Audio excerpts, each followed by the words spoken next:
So, you guys know I've been watching this Industrial Light and Magic documentary, right? No. And I didn't know that. Oh, well, I've been talking about it on the show, but Ace knows what I'm talking about. So, they made this documentary about Industrial Light and Magic, which is like the people who George Lucas created, like, essentially the first real effects house to make special effects for movies. Like, that's all they did. Yeah. Like, the shit for him to make Star Wars didn't exist. So he was like, I got to start up a company that will do these things that I need done for Star Wars. And so there's a documentary about all of that on Disney Plus, and I've been watching through that, and I got to the part where they're like making Empire Strikes Back, and they're making the skin for the Tauntaun. And have you seen this? You've heard about this? No, but this is great. So they were like, Ralph McQuarrie is the guy that drew up a bunch of the concept art, and apparently they specifically were looking for a calf under a certain age, because apparently calves are born with a specific type of fur, and within like 2 weeks or some shit, they lose it and grow like the actual cow fur that they have when they're an adult. So they apparently needed this specific fur, and they called around to all these like taxidermy places, butcher shops, all this different shit, until they found like a basically like died in childbirth calf skin, which seems like a weird thing to have to hunt for. And they were like, yeah, there's this method that you can do where basically they take plaster and they put it all over the fur, and then they lower it into a box of maggots. And the maggots will eat all the flesh away. So you just end up with the plaster and the fur. And so that's what the fucking Tauntaun in Empire Strikes Back is made out of, if the thing wasn't creepy and gross enough for you already. So that's why they smell bad on the outside. Correct. And probably the inside too. They smell worse on the inside. Yeah, worse. Yeah, like... Also, fun fact. I wonder if that was actually an improv line from Harrison Ford. Yeah, could be. Right. And also, I was just like, where do you just get maggots? But apparently it's there's a not medical just thing. maggots. It's like a very specific beetle. They use that in its adult form will not eat. They only eat whenever they're like the maggot form, the babies. Yeah. I have some interesting friends. Apparently, like medical colleges and stuff have them, because there's I believe it. There's like a thing you can do with like 3rd-degree burns or something, where they'll eat all the dead flesh away and shit. Yeah. Disturbing. You can get you a maggot bath. I would hate that, you know. but it would. If it gets rid of the dead flesh, I mean, I understand. Yeah. So. Maggot me up, boy. I just thought that'd be a nice little tidbit to share on the podcast. That sentence. Yeah, there's a lot going on there.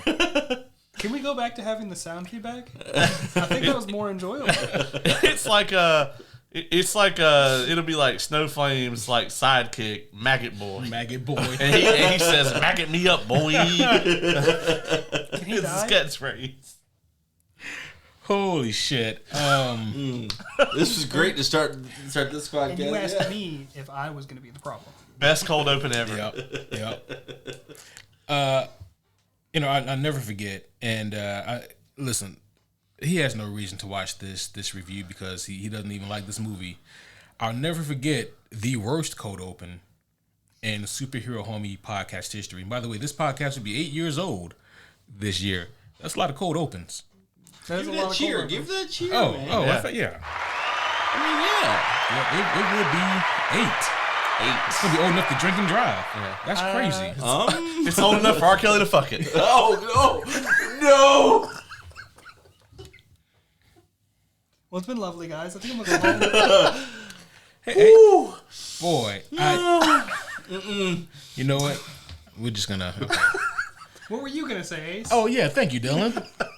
So it was the homie. I hear you have an opening for a co-host. I do. I think Oz would Actually, be great for it. just opened up. Yes. This was maybe 2, possibly 3 years into the podcast, and the homie Kevin, he was shout out to homie Kevin. You know I love you, Kevin, but this was terrible. Then we got to make sure he listens to this episode. Oh, yeah. 100%. The homie Kevin, like he hit me up one day, like he was at work, or one of us or both of us were at work. Anyway, he hits me up and he's like, "Bro, like I got a cold open tonight. And I'm like, he never... Had cold opens, yeah. Or if he did, like, he would never be so excited that he would tell me hours in advance. Oh. And I'm like, oh, shit. Okay. You know what? Yeah. He's locked up. All right, let's go. Yeah, that's fine. And, you know, I always keep something in the tuck usually, like if it's just, you know, if it's just something fucking ridiculous. But I never had to use anything in the tuck. So, like, whatever. Like, all right. So, you know, we come home, come home, we go to the studio, and we're getting ready for the podcast, setting up all the shit. It's like, man, look, I got this cold open, man. This shit is crazy. Like, you're not going to believe this. And I'm thinking, what the fuck does he know that I don't know? Yeah. Like, Right? this has got to be fucking insane. Like, I got to hear this. Like, at this point, I am genuinely excited to hear this cold open. I'm excited to hear it right now. Yeah, like you've done a lot of build up here, and you're leaving us on the ledge, man. But so we come in and we sit down, we turn on the mics, and I'm just all ears open. I'm like, Kevin, you got it.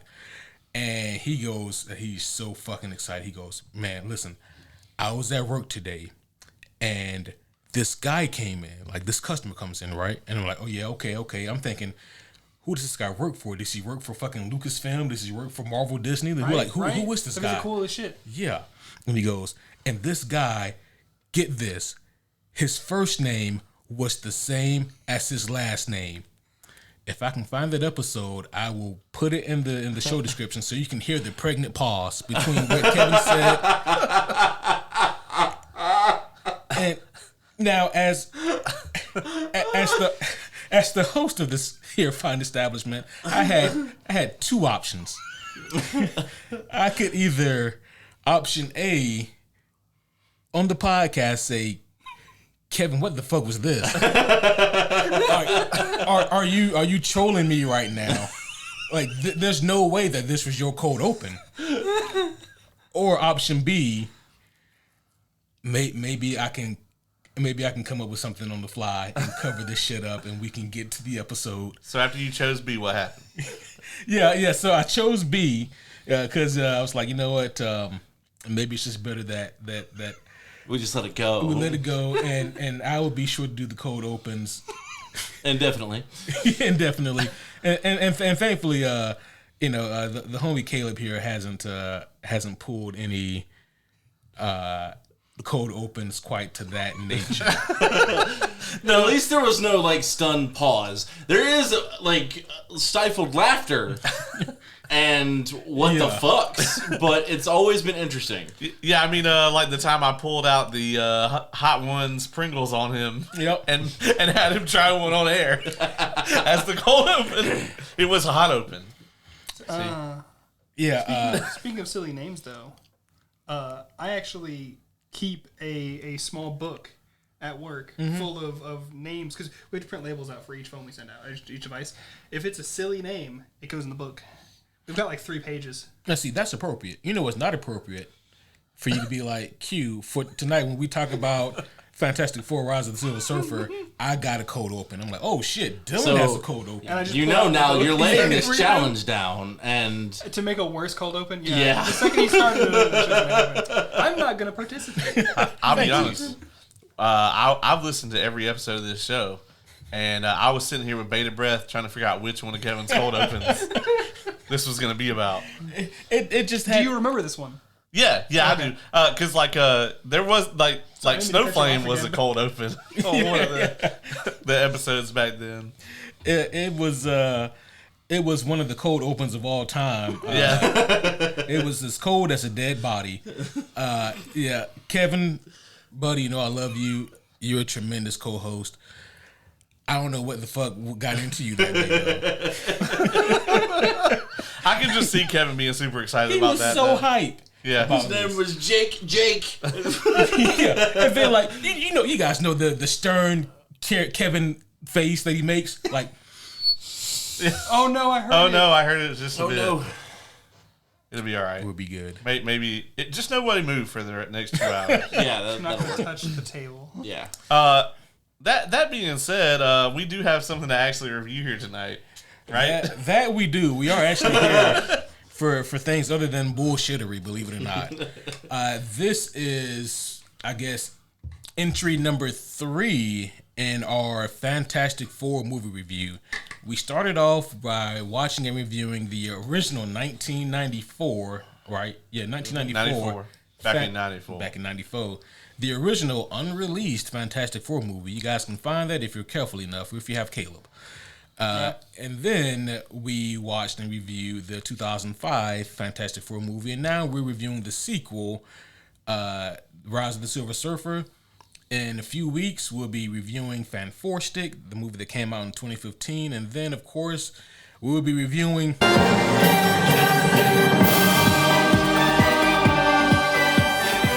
First Steps. So you guys missed it, of course, but while we were trying to diagnose whatever random feedback issue we're having, I got to hear that so many times. Yeah, well, so we go see all these movies at the theater, and we have to hear it every time. So Yeah. I told you, homies, that I was going to get a button that says Fantastic Four, yep, as promised. and lo and behold, here we are. Yeah, it's meta. There's a continuity. A little bit. And so, homies, I hope you guys like that score. I hope you guys like that part of the song because you're going to be hearing it a lot between now and July. Also, before we get too far, as you guys on the video probably noticed that we actually got the full gamut of the colors here. We actually have like 30-something colors you can pick from. But we are all rocking the new Superhero Homies merchandise. And as a matter of fact, over this past weekend, we actually pushed out a new product to the store. You guys should check that out. It's our WTF NBA shirts, which is What the Fuck Must Be Anime. Mm-hmm. I'm getting one ASAP. That I'm is not buying one. You should. You're the main one I'm on this not this buying one. podcast that needs one. And you know what, Dylan? Whenever we review random anime on here, I got to get that shirt for no other reason so I can wear it for those episodes. While just staring at me the entire time and I just don't make eye contact. And So so everybody, just us, and I'll just be doing this the entire time. so everybody knows exactly where you got it. The this logo is on the back. So, Yes. you know. Yeah, on the front. No, on the only on the WTF NBA okay. shirt. I was gonna be like, I don't remember that being on the back of this shirt. Because there's been times, I'm sure, where all of us as nerds, even as non-nerds, you have seen something and you thought to yourself, what the fuck? Must be anime. Must be anime. I have never. Yeah. Also, at some point, Legitimately. Really? It's never been what the fuck. It must be anime. Oh, I know that anime. yeah, That's for him. that's from such and such. And you know, I'm sure it's pure coincidence that I decided while we were at MomoCon to make this shirt. Pure coincidence. Coincidence? Yeah, totally a coinkydink. It's not the fact that is it because I was not there to tell you the anime cosplays? That's probably more accurate. But the question would still arise. Ironically, I probably what the fuck must be animated at least 3 or 4 Expedition 33 cosplays because I hadn't played the game yet. And now that I'm playing the game, I'm like, oh, They already had cosplays out. That's crazy. That is yeah. crazy. There was a lot of Cosmere at Momo. Oh, there was so much cosplay. Sad. Wow. Made me Really very sad I happy. couldn't go. Like, still my favorite. So there was a Wax and Asteris from Era 2. I know he doesn't get it, but Fucking they, nerds. They were also walking around with a really good Ven. I'll have to show you the picture Nice. later. It's so good. They actually Might have been had sent it? they had little vials that had the It metal. was actual mead. They had some that was mead and some that was whiskey, and they pulled it out and drank That's it. sick. Wow. Yeah, it was really cool. I sent it to the Cosmere group. Yeah, then I I've think. seen it. Yeah, so yeah. I thought I knew the one you were talking about. There were ironically there were more Kelsiers there than there were sequel trilogy characters, which caused me to forgive the entire attendance pool from MomoCon for all of their transgressions. And we had to hear Which is about not it for a- at least 2 hours. It's not a small thing because he really goes on about that. yeah. Well, the next time you guys are at any kind of convention, be sure to get your comfortable and cool looking superhero homie t-shirts. They actually give you +3 charisma. Yep, that's true. They do. I will say, if it's made out of the same material, this is very comfortable. It is super comfy. Yep. And and I guess the link will be right here. Yeah. Boom. It'd be I didn't right see here. it. Can you do it again? Oh yeah. Yeah. Right here. Yeah. Yep. Did you catch it that time? No. Jesus Christ, Oz. Right there. Yeah. I blinked. God. You just had to watch it back. You just had to watch it back. Watch bad, it back. my bad. Yep. Well, with that being said, I know why you guys are here tonight, and but before we get started, proper introductions are in order. So, homies, one and all, allow us to welcome you back to another very special, fantastic episode of the Superhero Homies Podcast. My name is Quentin, and as always, I am here with one of the greatest people to ever spit on a microphone. He is apparently even hotter than Dylon, all 5 of them. That's what I hear. I'm referring to none other than the homie Caleb. Man, sometimes the mic just won't fit in the place you want to fit it, so you got to spit on it. So. Hey, it's not with that. Okay. Oh, okay. All right. We'll talk about it. Okay. We'll talk about it. We don't have to. Oh, okay. We'll review it with the committee. But, hey, what's going on, everybody? We are here once again. And if I seem pretty jubilant, it's probably because I don't have to talk about The Last of Us again for at least 2 fucking years. Oh, yeah. I can't wait to come back and discuss seasons 3 and 4. There's not going to be a 4. Craig Mason wants there to be a 4. Well, HBO ain't renewed it for a 4, so. Well, How far into the second game did the second Not season far. fucking get? Not far. Yeah. Not far. I can't wait for The Last of Us season Abby. Couldn't we have just gotten more season 1? As a matter of fact, they did do that, and it reminded us how good the show used to be. They were like, by the way, here's some Joel flashbacks since the viewership is tanking. We just want to remind everyone that Pedro Pascal is here. Crazy thing, the second game does the same thing for me when we get the Joel flashbacks. I'm like, oh, yeah, this story used to be fun. Yeah. Anywho, Still want to play it. we also have here with us tonight none other than one of the greatest D&D nerds of all time. I mean, that's not my words. That's the committee. It's also not narrowing it down. It really isn't. Yeah. That's really not, no. I don't know. I'd put him above mine. What? I'd say he's more of a D&D nerd than me. I was again talking about the homie Caleb. I Damn. can't. I Dude, can't my statement introduce. still wasn't wrong. But no. One of my nearest and dearest. I'm talking about none other than the homie Oz. Hello, homies. How are you this evening? Oh shit. That sounded, yeah, it was on one. You still stumbled. I did. Shut up. He's got a new campaign tomorrow, so I do. I gotta get in character. That's right. And then, of course, last but definitely not least, we got Dylan here. Just Don't kidding. give him the Brendan treatment. I would never give Dylan the Brendan treatment. Dylan has his homie status. He is, in fact, the homie Dylan. He's the only one brave enough to come on this podcast with me and discuss the random superhero anime crossovers that happen. he's also the only person here who gets their transportation covered by the committee. Yeah, because That's true. the fucking limo keeps showing up, Listen, and I try to run. don't run from it, Dylan. I do every time. Stop. It's worked once. They got away once. They got a catch from the Lord. They're gonna catch you every time, Dylan. I got away once. Also, Dylan, when we finally get some downtime here I don't know. on this podcast, we will be watching and reviewing the X-Men anime. So that's gonna be fun. But like, we can't do My Adventures with Superman. Didn't I send you back a bad one too? I mean, listen, this is the Superhero Homies podcast. Why not both?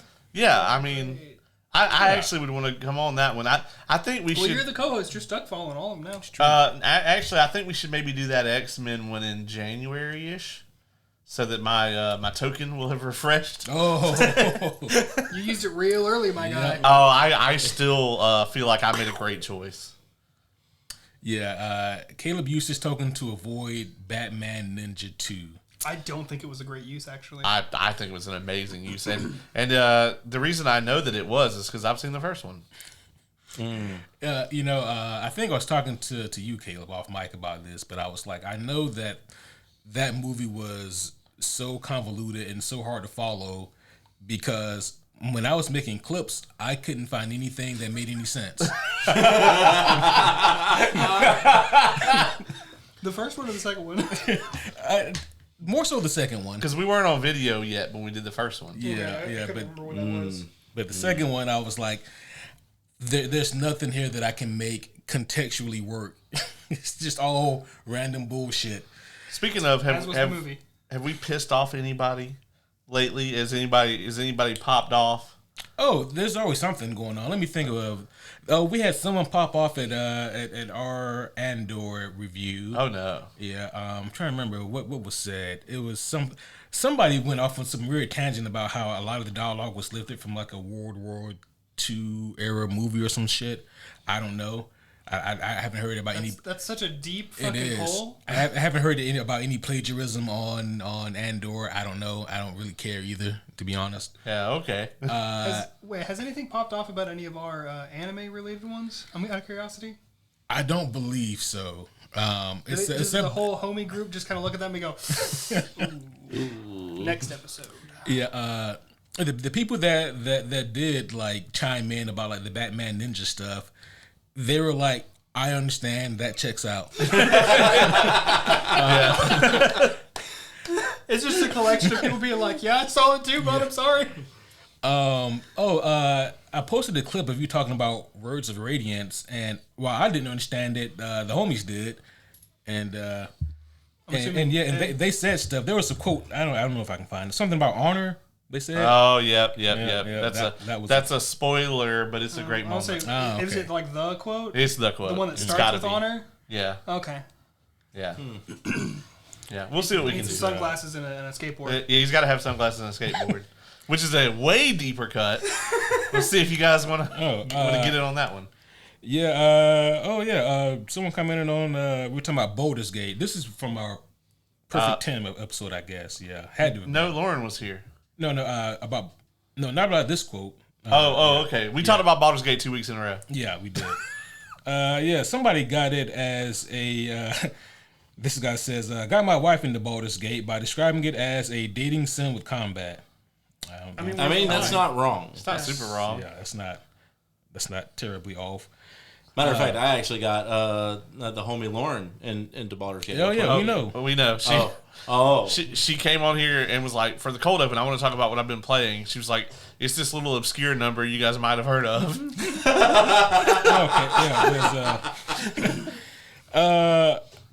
Someone else says that they agree it was the perfect book. Mistborn will always be my favorite, but Words of Radiance is the best. Words of Radiance is definitely up there. I mean, you're not wrong, homies. I am so glad that we have this many Cosmere nerds I'm also on the show. fairly You've sure there are attracted them. 2 other homies that might dispute that being the best one. Yeah, absolutely. Kay watched our Perfect 10 episode, and at one point she just knocks her headphones off and goes, I am not wrong, and I immediately knew what she was talking about. I was like, I have not seen the Perfect 10 one yet, but now I need to, so I know the what spot. Where is your honor? Honor is dead, but I'll see what I can do. yes, such a great quote. It is kind of the quote It's also like, for Stormlight. thankfully, without knowing what the fuck's happening, it's not a spoiler, but Without the man, context. knowing, that's a spoiler. Yeah, without the context, that shit is crazy. I do attract them though. I wore my Sunlit Man shirt one day to the con because I was like, I wanna draw in the Cosmere nerds. Like, and apparently you have to be a real Cosmere nerd to actually get the shirt. Oh yeah, to be that deep, to get Sunlit Man. yeah. Yeah. So That's the like- first guy that recognized me, he had like a Windrunner pouch on and everything. Yeah. In my opinion, that's one of the last books to read. Yeah, for sure. Yeah, most of the comments are always like, love and appreciation, and then Right before Wind and Truth. and then we get some comments that are just random bullshit, and then of course we get hate too. But that's how you know you made it. I Right? asked Haters gonna hate. because this will be a big shock to you guys, but one of my Star Wars opinions drew in Oh, did it? a massive flop one time, and the shit just popped way off. Oh man. What was the opinion? I called Endor the teddy bear planet, and people got real I pissed. do remember hearing about this. Yeah, It's a moon, but never mind. I'm not gonna get into it. I'm not gonna- Technically, it is a moon. It's not. It's Endor's moon. It's not. You know what? Yeah. I think the conversation that caused like the most recent discourse was when we were talking about Final Fantasy VII Oh. back in the day. Well, no, because like what I said was like I got my parents to get me that game. It was like a birthday or something, and I was so hyped to play it. I didn't know that you needed this new thing called the memory card. Oh yeah, And that one, that popped out. Really? That caused not know backlash? It didn't cause backlash. It caused people to be like, "Oh yeah, Yeah, They have the apparently- same, okay. yeah. Oh, okay. I got you. Yeah, Apparently, a and, lot of people. Yeah, there were some horror stories with that one. My experience was with Tony Hawk Pro Skater. That was when I originally had the issue with the memory card, but then I quickly got one, and then I got Final Fantasy VIII. So Yeah, someone said this is how speedrunners were born. I'm like, you're not gonna speed run. Final Fantasy, never. My brother. Has anybody here ever played Shining Force? Yeah. No. Our copy would not save at all, Oh no. so he would just have that shit running Damn. and just for days had that shit running. He'd pause, walk away, come back. I think he got like 3/4 of the way through and it just turned off. Yeah, that's a bigger issue there. Shining Force is a long game. Yeah, I It will is. pull up some of the YouTube comments, but I don't have my computer in front of me and I don't feel like pulling it up on the phone. That's a computer. Well, Different kind of computer. we do have a thing to review. But before we do that, I do want to note I have actually put some time on Expedition 33 now, and I highly recommend it. I've been hearing nothing but good things, and the trailer that he sent me looked amazing. Yeah. So I'm strongly feeling like I'm buying it tomorrow. I also don't know that I've ever played a video game that was that French. It's very French. It's Like, just- insanely French. like from the get go, I'm like, I feel like I should be eating a baguette or something. Yeah. Like this is. Yeah. Get yourself I haven't even seen the trailer, and so everything. Oh, There- I played like the first couple hours of it, and it is very, very French. It is insanely French. You actually can even unlock Like the Toussaint? alternate attires for your people with the red beret and What? the pinstripes, and yeah, it's almost like if I didn't know that French people made, like, the French president apparently shouted out the dev team oh shit. like over this about how popular the game has been and everything, and how French it is. But yeah, it's. You'd almost believe like some people that aren't French made it as a parody, a very offensive parody of French people. But Damn. thankfully, it is made by French people, so it's not. But like, it's very French. I feel vindicated because now that the game has been out for some time, I've seen other people online also say that the character that Charlie Cox plays does in fact look like Robert Pattinson. 100%. Yes. Oh damn! Yes. Okay. Also, his little sister Maëlle is played by Jennifer English, who is Shadowheart in Baldur's Gate 3. Oh. And she's apparently not doing a voice for Shadowheart. That's apparently just her voice. That's just her voice. And so every time this character talks, all I hear is Shadowheart.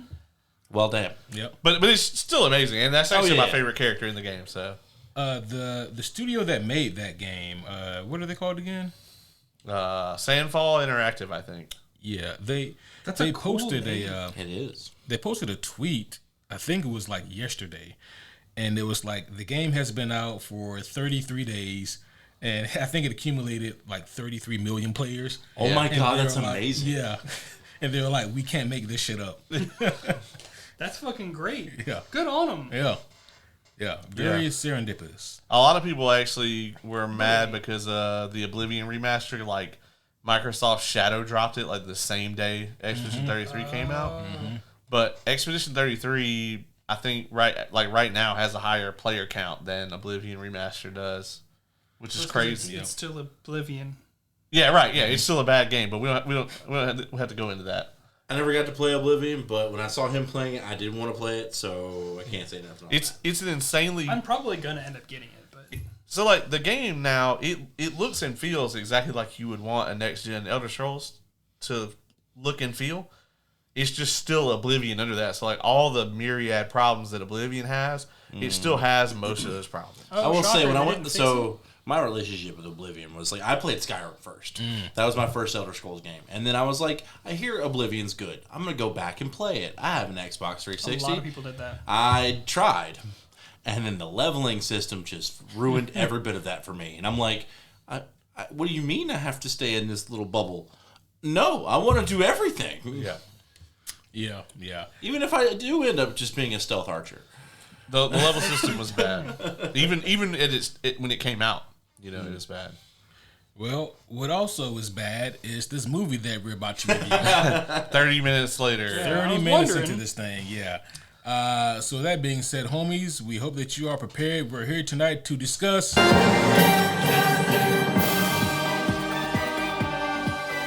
You turned it down. Rise and of got the Silver no Surfer. Quieter. And this is my first time seeing this movie. it is. Caleb, what you think? Full spoilers, by the way. Yeah, for this 20-year-old film. Caleb, what you think of this one? I don't know, man. I'm honestly not sure if I like it more or less than the last one. Like, I will say that I think that this movie wastes less time doing, like, this movie didn't have as many scenes of them just doing random shit as the last movie did. Like, like the shit on all the bullshit on the bridge that we poked fun at, and like you got to turn invisible so you can go through the crowd and all this other shit that made no sense. This movie did not do as much of that. But it also doesn't do anything that's particularly incredible. You know, it there's no part of the movie that blew me away. Like the CGI and the green screen stuff was bad in 2007. It's really hard to believe that while this movie was playing in theaters, they were making Iron Man, and that Iron Man came out less than a year later. The Dark Knight Yeah, The Dark Knight. Right? Batman Begins came out 2 years before this movie. came out the same year as the first one. Yeah. So, I mean, this is the very tail end of, like, that sort of 2000s era. We're just going to churn out something with the name on it, and that would be it. Yep. Which, you know, unfortunately, Marvel kind of reverted back to. So, And now, hopefully, they're going to course correct. We'll see. What about you, Silly Dilly? What you think of Rise of the Silver Surfer? It is just as forgettable as the first possibly 3 times I've seen it. I'm with you on I've that. seen this a number of times. I forget most of it each time, and that is not because I have a weird tendency to forget things. It's just because this movie's forgettable. Yeah. There's nothing spectacular about this. There's nothing Fantastic. fantastic Yeah, I thought about so. this movie. Because great minds think alike. Fools rarely differ. well, I was like, It's the you rest know, of the quote. that's Oh, true. okay. Yeah. I was like, well, Spider-Man wasn't in it, so it couldn't have been spectacular. God damn it. Okay. You just, it was incredible. Oh, wait, the Hulk wasn't in it. I almost made that joke earlier, but no, I mean, granted, this one didn't have Johnny taking a laser up the ass.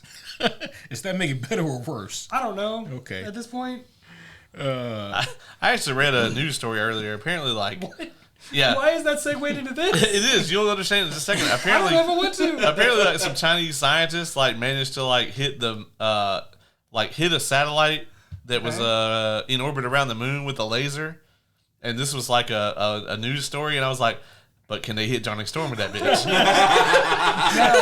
I do have a follow-up question. Did they like destroy the satellite? I think so. Yeah, That actually could work to get rid of all the fucking space trash we have, yeah, that's true. like this movie. Or Johnny Storm. What about you, Oz? What do you think of this one? I'm with you. It's very forgettable. Like there are a few things. Like I said this during the viewing. And like I always, as a kid, liked the Silver Surfer. Didn't know jack shit about him Oh, yeah. or what he could do, but he was cool. And when I saw that he was going to be in a movie, I was excited. And honestly, there were parts when he was in it I enjoyed back in the day. Mm-hmm. This viewing, I was just like, there's no point to any of this. There's one scene with the Silver Surfer that I think is pretty cool, and it's the first chase scene between the Surfer and Johnny. Yeah, I thought exactly. him eating the rocket was kind of cool. That was also cool. Followed by some dumb shit. Yeah. That's how you describe the whole movie. There's something kind of cool that's followed by some dumb shit. Some dumb shit. You guys remember when this movie was coming out? That whole thing where he eats the rocket with the surfboard, that was in the trailers Yeah. and shit constantly. Yeah. They would Because it show was that one of the every 10 coolest seconds. parts. Yeah. They thought they cooked with that shit. Meanwhile, I was like, that's cool. That's not how his board works. But okay. Also, for the homies, a good 3 or 4 times during the movie, I turned to Ace and was just like, "Is that how that works?" And he would go, "No," and I'd be like, "God damn it!" Like, is that? Can he do that? No. So can he do that? No. It's Can like- she do that? I don't think so. Hold on. No, she can't. And I get it. Silver Surfer is really cool. I mean, it's just that's the nature of that character. He's just really fucking cool. However, like if you watch this movie in the credits, it says that the executive producers were Kevin Feige and Stan Lee. And then they're also quick to remind you that Fantastic Four created by Stan Lee and Jack Kirby. And I'm like, you guys couldn't. Stan was still alive and healthy. You couldn't. in the movie. Yeah, he's in the movie. You couldn't As bother himself. couldn't bother to ask him like, hey Stan, so who the fuck are the Fantastic Four? And what can they do? And who's the Silver Yeah, Surfer? who's the Silver Dude? I mean, they got most of their powers, right? Yeah, Kinda. which it's hard to fuck up their core powers That's true. mostly. With Silver Surfer, yeah, I get it. When it comes to like cosmic powers or whatever, that can be a little bit more complicated. But they basically said he can do whatever the fuck we need him to do, and if we take him off his board, then he'll be powerless.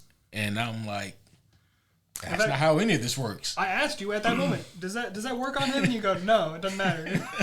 You think Kevin Feige was like sitting there, like watch on set, just like, give me like 18 years, and I'm gonna fix this. I'm shit. gonna fix all of this. Airy ass bit.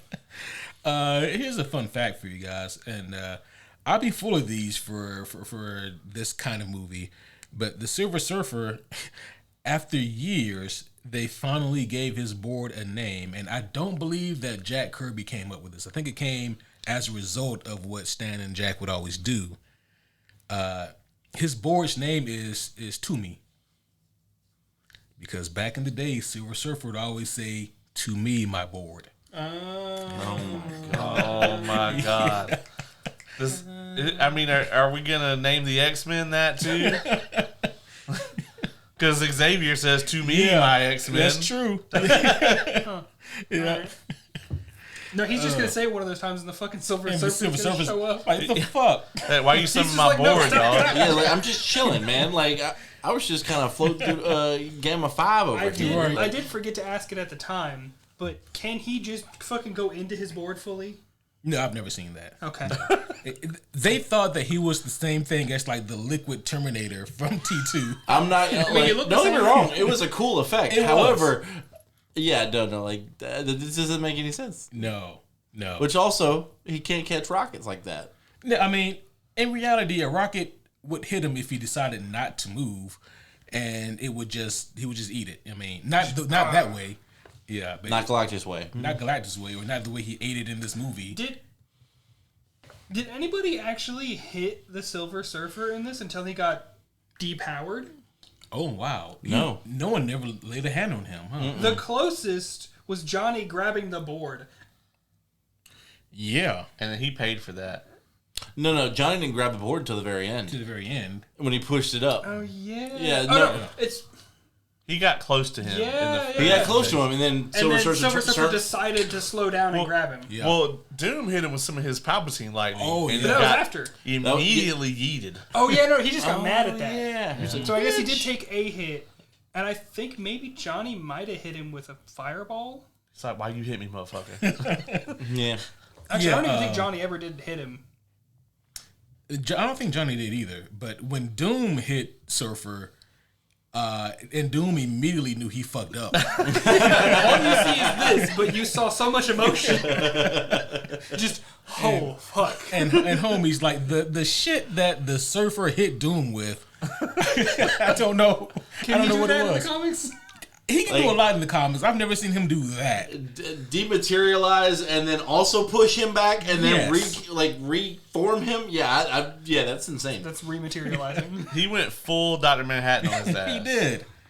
And it was it was a sight to see. One of my favorite moves, I guess, in the whole movie, if that counts for anything. But to Wait a kind minute, of, how the fuck did they get video of that? you see, the Silver I Surfer. want to say, Doom probably did ca- have some bullshit. Yeah, it was Doom. He recorded a lot of shit. He had a Doom bot record it. Do you think? Are we gonna get Doombots? I hope so. Are they just gonna be people? I hope not. What if it's like an Eddie Murphy type thing where like RDJ just plays every Doombot? Oh no. They're gonna get Alan Tudyk to voice the Doombots. Here's what I think is a strong possibility, and it may be a bit of a cop out, but I think that it is very plausible. I think at the end of Doomsday, like they're gonna think that they got Doom cornered and killed. It'll but be it's just Doom's Night. all right. You number 4, right? I'm just gonna turn this down. I'll just speak louder so I'm in the other mics. But I think it's very likely that Doom won't even actually be in all of that final battle in Doomsday. And if they do kill Doom, it'll just be a Doombot. Yeah. So clarifying question, because I am the comic noob. Do Doombots look exactly like him? For the most part. Yeah. Okay, so they really just can't fucking tell No. I mean, until you like smack their head off and it's like, oh, it's a robot. right. And like, unless you have a telepath, but even then, even if you can't read his mind, you're probably not going to be able to read Dr. Doom's mind either because of all his mental shields and spells that he has in place. That's right, because he's a fucking wizard or some shit. He's a wizard, and he's a wizard on par with Doctor Strange and a scientist on par with Tony Stark. That is insane. This dude's strong as fuck. Yes. As a matter of fact, when we were originally going to do our Marvel D&D game that we were going to do, I was actually going to play a Doombot, but I was 100% convinced that I was the real. I think I remember you telling me about this. I didn't know the backstory. Yes. I just knew you were going to be a Murderbot. Yeah, I was going to be a Doombot that was 100% convinced that he was the actual Victor Von Doom. That is amazing. And I was like, I'm going to have to work around that, but that is amazing. I can't pass that up.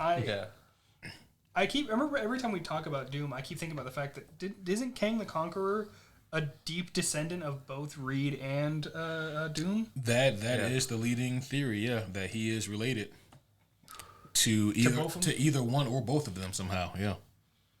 Damn. Yeah. Interesting stuff. Small burpee. So, I wish that this movie had more interesting things to talk about. We have said so many more interesting things about the topics connected to this movie. So could it really have been that hard to just do a render of Galactus? Was it much easier to make the giant swirly Doomstorm? Like the Parallax before Parallax? Yeah. I need answers for that, Caleb. I really do. It had to have been more money to make Giant Storm. Right? Like, Well, I mean, the giant storm is just like badly 5 or CG. 6 different pixels that they just copied over and over and over again. Yeah, just maybe. badly CG some dude out there. all we really need was like at the end of the movie when the surfer's flying into the space butthole cloud. When he like gets to Why'd like you look at me when you said that? You know why. I don't. Worst answer.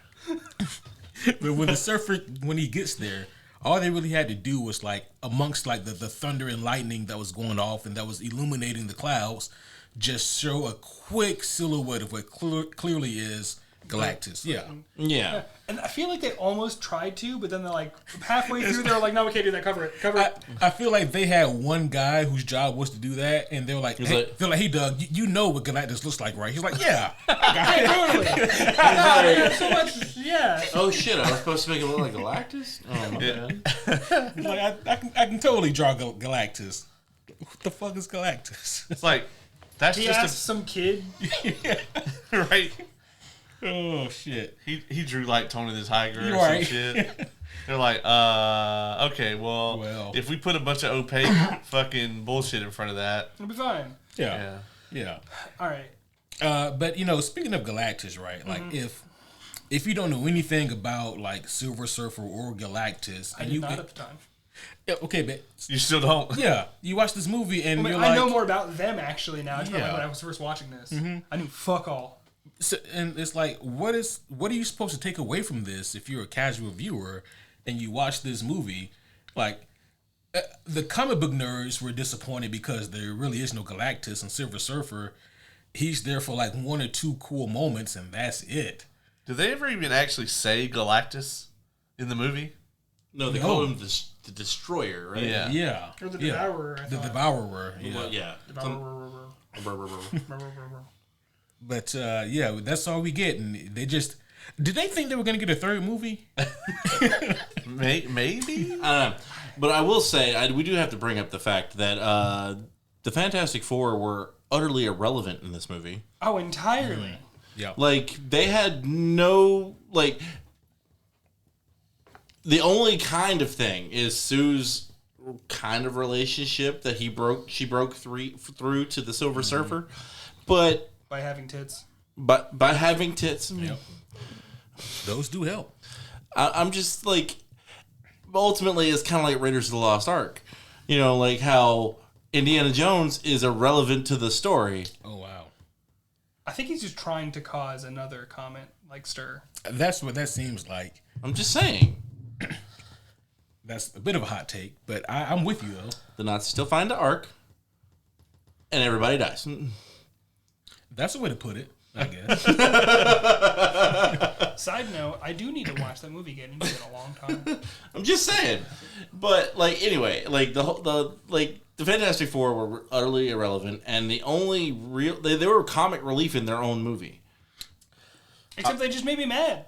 They most of also pulled a Wolverine here and made Johnny Storm the main character. Yeah, they kind of did, right? Pulled a Wolverine? Well, like so many of the Fox movies are like Wolverine and the X-Men, where it's just like, oh, Wolverine is the Yeah. main character in all these stories that he was barely in or wasn't in. Got Yeah. you. Yeah, and They chose the popular character and just made him the leader. pretty much. I guess the difference though is that like Johnny was the main of all four Fantastic Four in this movie, but they all got about equal screen time. I thought. Yeah, it's just like you could tell that They might have they gotten really liked Chris Evans and Yeah. and like wanted to give him more of the focus, which is like why they give him all the powers and everything. They mainly focus on his power bouncing from person to person. Yep. You know. You know, Even though it's dumb.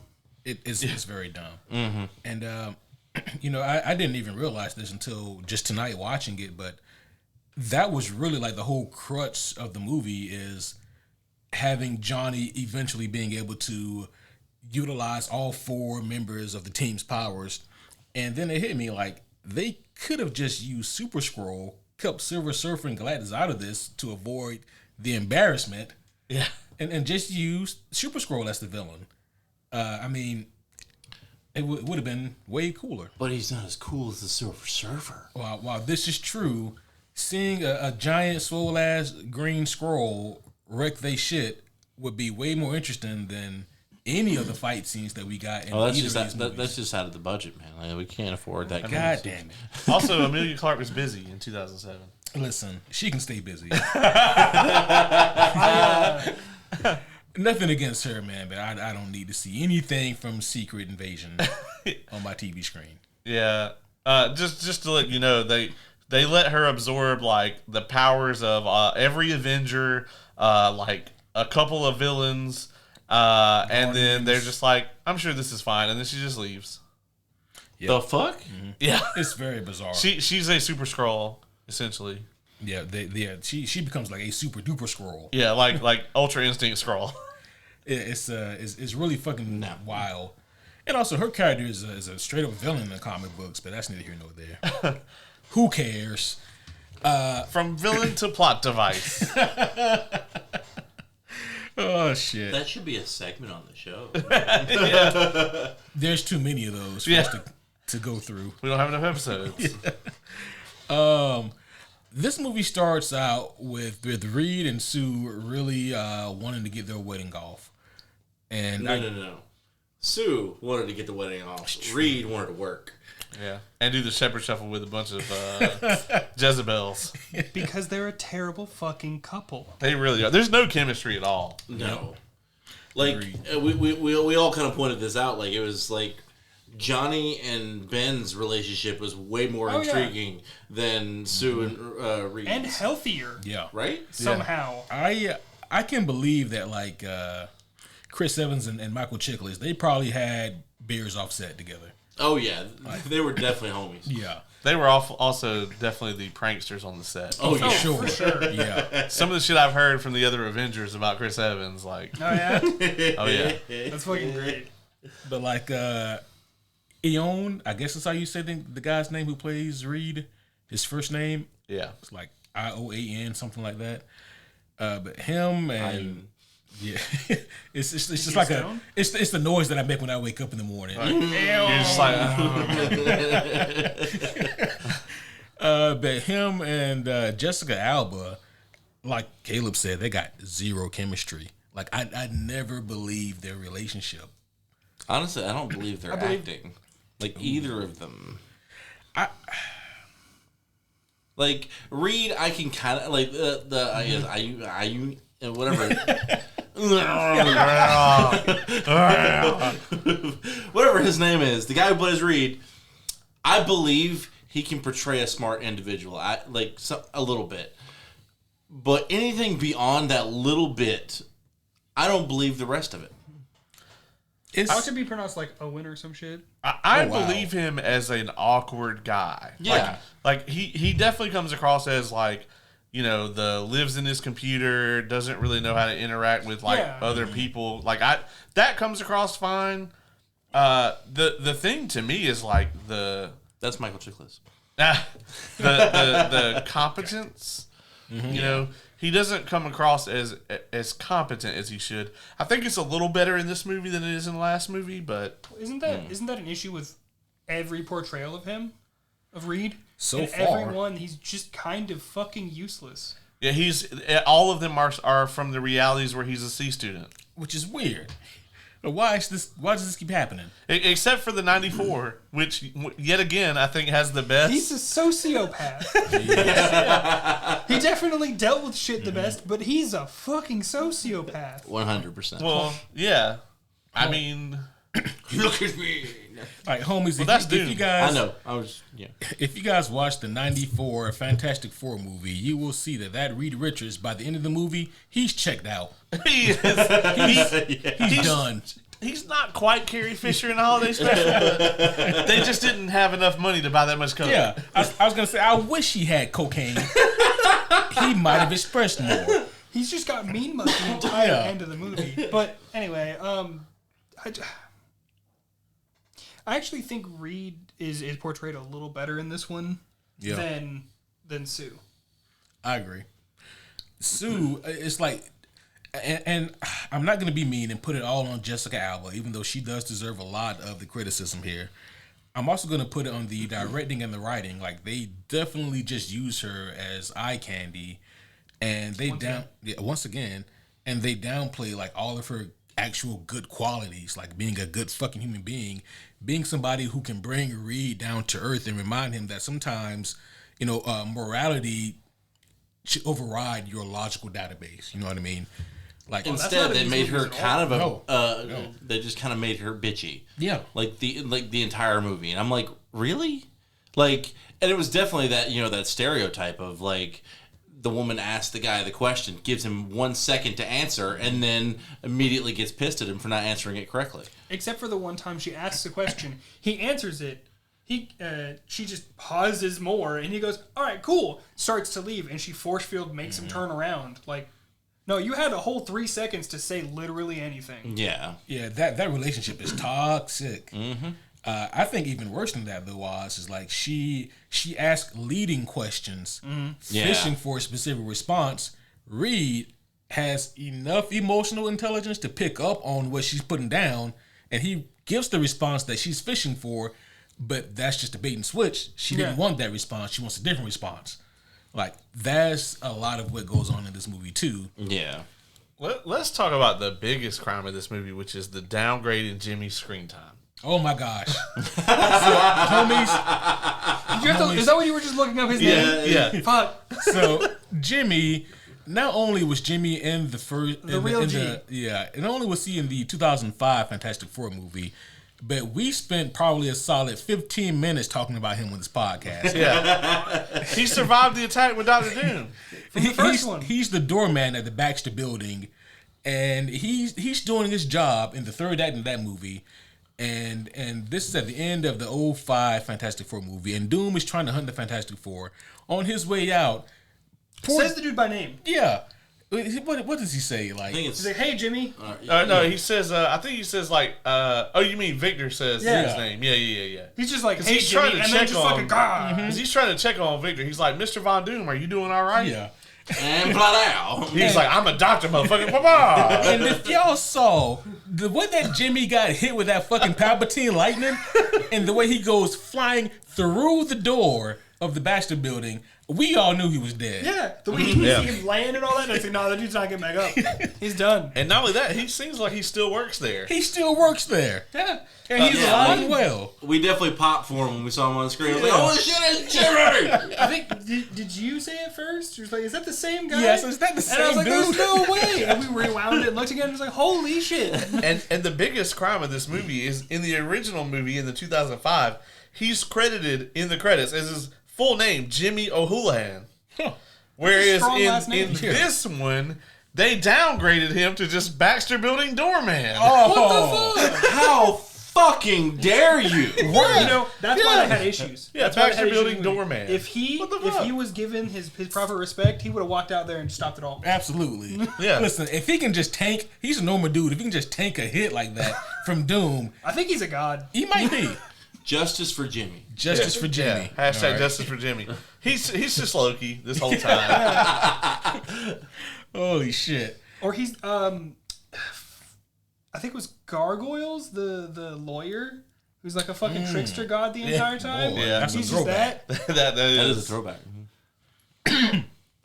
Man, speaking of that, how crazy or funny would it have been if, like, when Doom does come back and in this movie we're talking about, what if he just goes, Fantastic Four, I'll be right back, and he hightails it to the Baxter Building. Where the fuck is Jimmy? Yeah, I gotta make sure this motherfucker doesn't foil my plan. I think even better than that would be if like when Reed or when not Reed Reed's fucking Mr. Fantastic when Reed, yep. Doom. Reed Richards. What's Doom's real name? Oh, Victor. Victor. Yep. I don't know why I fucking stumbled on his name card. When he walks up to like help him with his fucking science thing, he just walks in, just stops and looks at fucking Jimmy. He goes, "How are you?"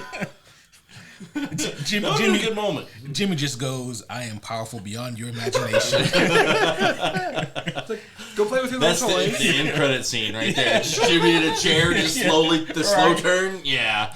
He's like, they will never know who truly gave the Surfer the powers to stop Galactus. So, my favorite part is when they revealed the general of this movie. I don't even remember his fucking name. Oh yeah. Andre Bauer? Yeah, that's the actor name. I'm talking about like the Oh, the character. character. I don't remember the character's name. General. General, yeah. They say it like once. But I know him more as Captain Raymond Holt from Brooklyn Nine-Nine. I pop so fucking hard for that man. And he says one of the most, like, the best lines. He says exactly where all of us are fucking thinking. Yeah. Because, like, I want to say they're all bickering in this fucking helicopter, like, yeah. all the Fantastic Four. And the general turns to them and goes, "What is wrong with you people?" and, like, it was amazing. It would be like if something was gonna happen and like the four of us were the only people who could save the world, and like the army comes and picks us up in a helicopter for whatever reason, and we just start going on about dick and nips in the helicopter. But then you see one of in the background just do the thing. Yeah. Very much like Armageddon. Like, it was like, Yeah. I wouldn't trust these guys with a potato gun. I do Like, that I'm movie. telling you, the barbecue dick and nips need to be pushed back until the ranch comes out first. If the ranch sells well, then we move on to the barbecue. I'm just in the background, just going like, And I'm just like, nobody likes the damn ranch, dog. Everybody likes the barbecue, and it's not, neither one of them are gonna sell as well as good as the salt and vinegar dick and nips. But I just still feel that the sweet tart dick and nips is where it's really Okay, at. that's going to be a holiday edition only, all right? The focus group says that the ranch is the best. And everybody knows that the candy market is really hard to freaking get into. You got Jolly Ranchers out there. You got motherfucking Willy Wonka roaming around. I'm just saying, I guarantee you, Willy Wonka would be happy with some dick and nips. Dylan, what do you think? What is wrong with you people? I would be doing the same thing I was doing there. I would be requesting help from one of the nice police people.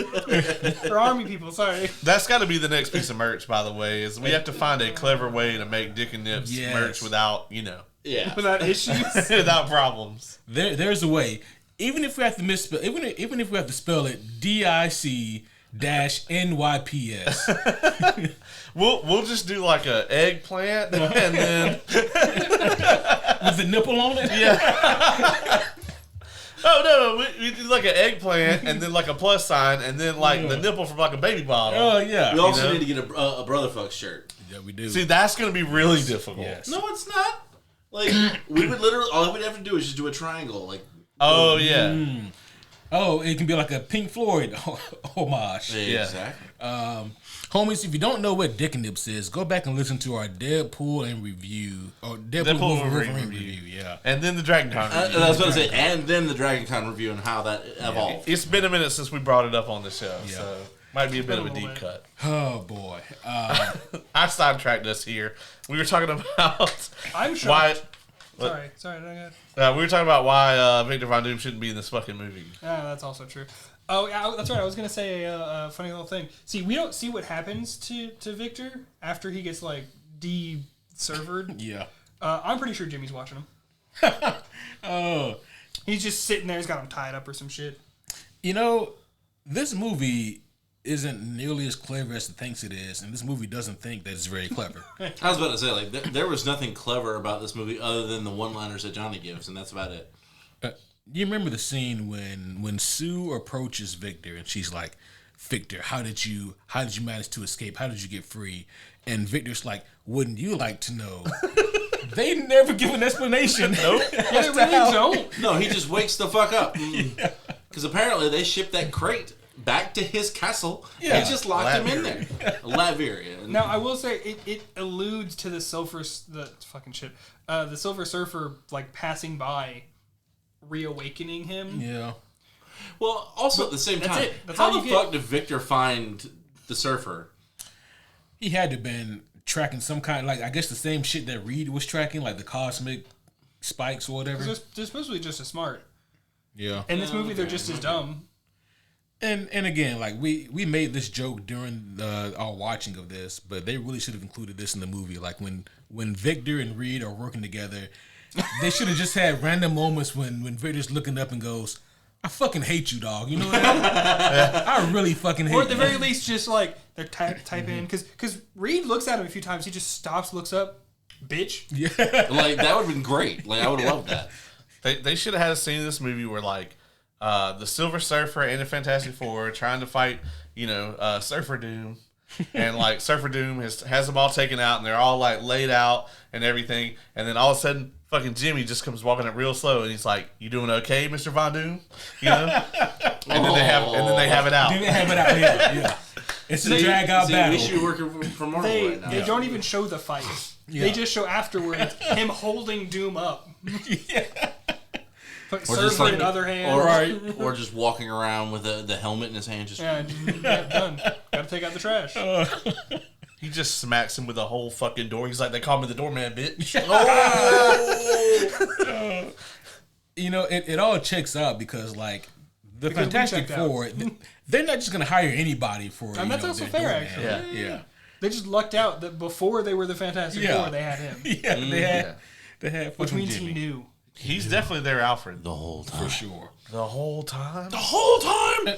I'm pretty sure that we spoke about this when we talked about the 2005 movie, but we get indication early on that like Reed is in severe debt, which is why he needs Doom to fund this project that they're doing. They just have money this time. They just got money. I mean, I assume merchandise. Well, so I know we kind of talked about how like Victor. So and Johnny Reed are actually supposed- saved them. maybe.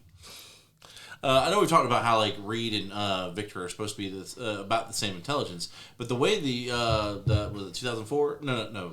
Yeah, 05. The 05 version, it made it seem like Victor was just a billionaire. Yeah, That's he really it. didn't seem very smart. Yeah. Not that it was like, that he couldn't be smart. They just didn't showcase that very much. He was basically, Elon Musk. But, so, like, this whole, like, him... Yeah, I like him more. Doom, that is. Yeah, Yes, Doom. Doom specifically. Yeah. Look at me. No?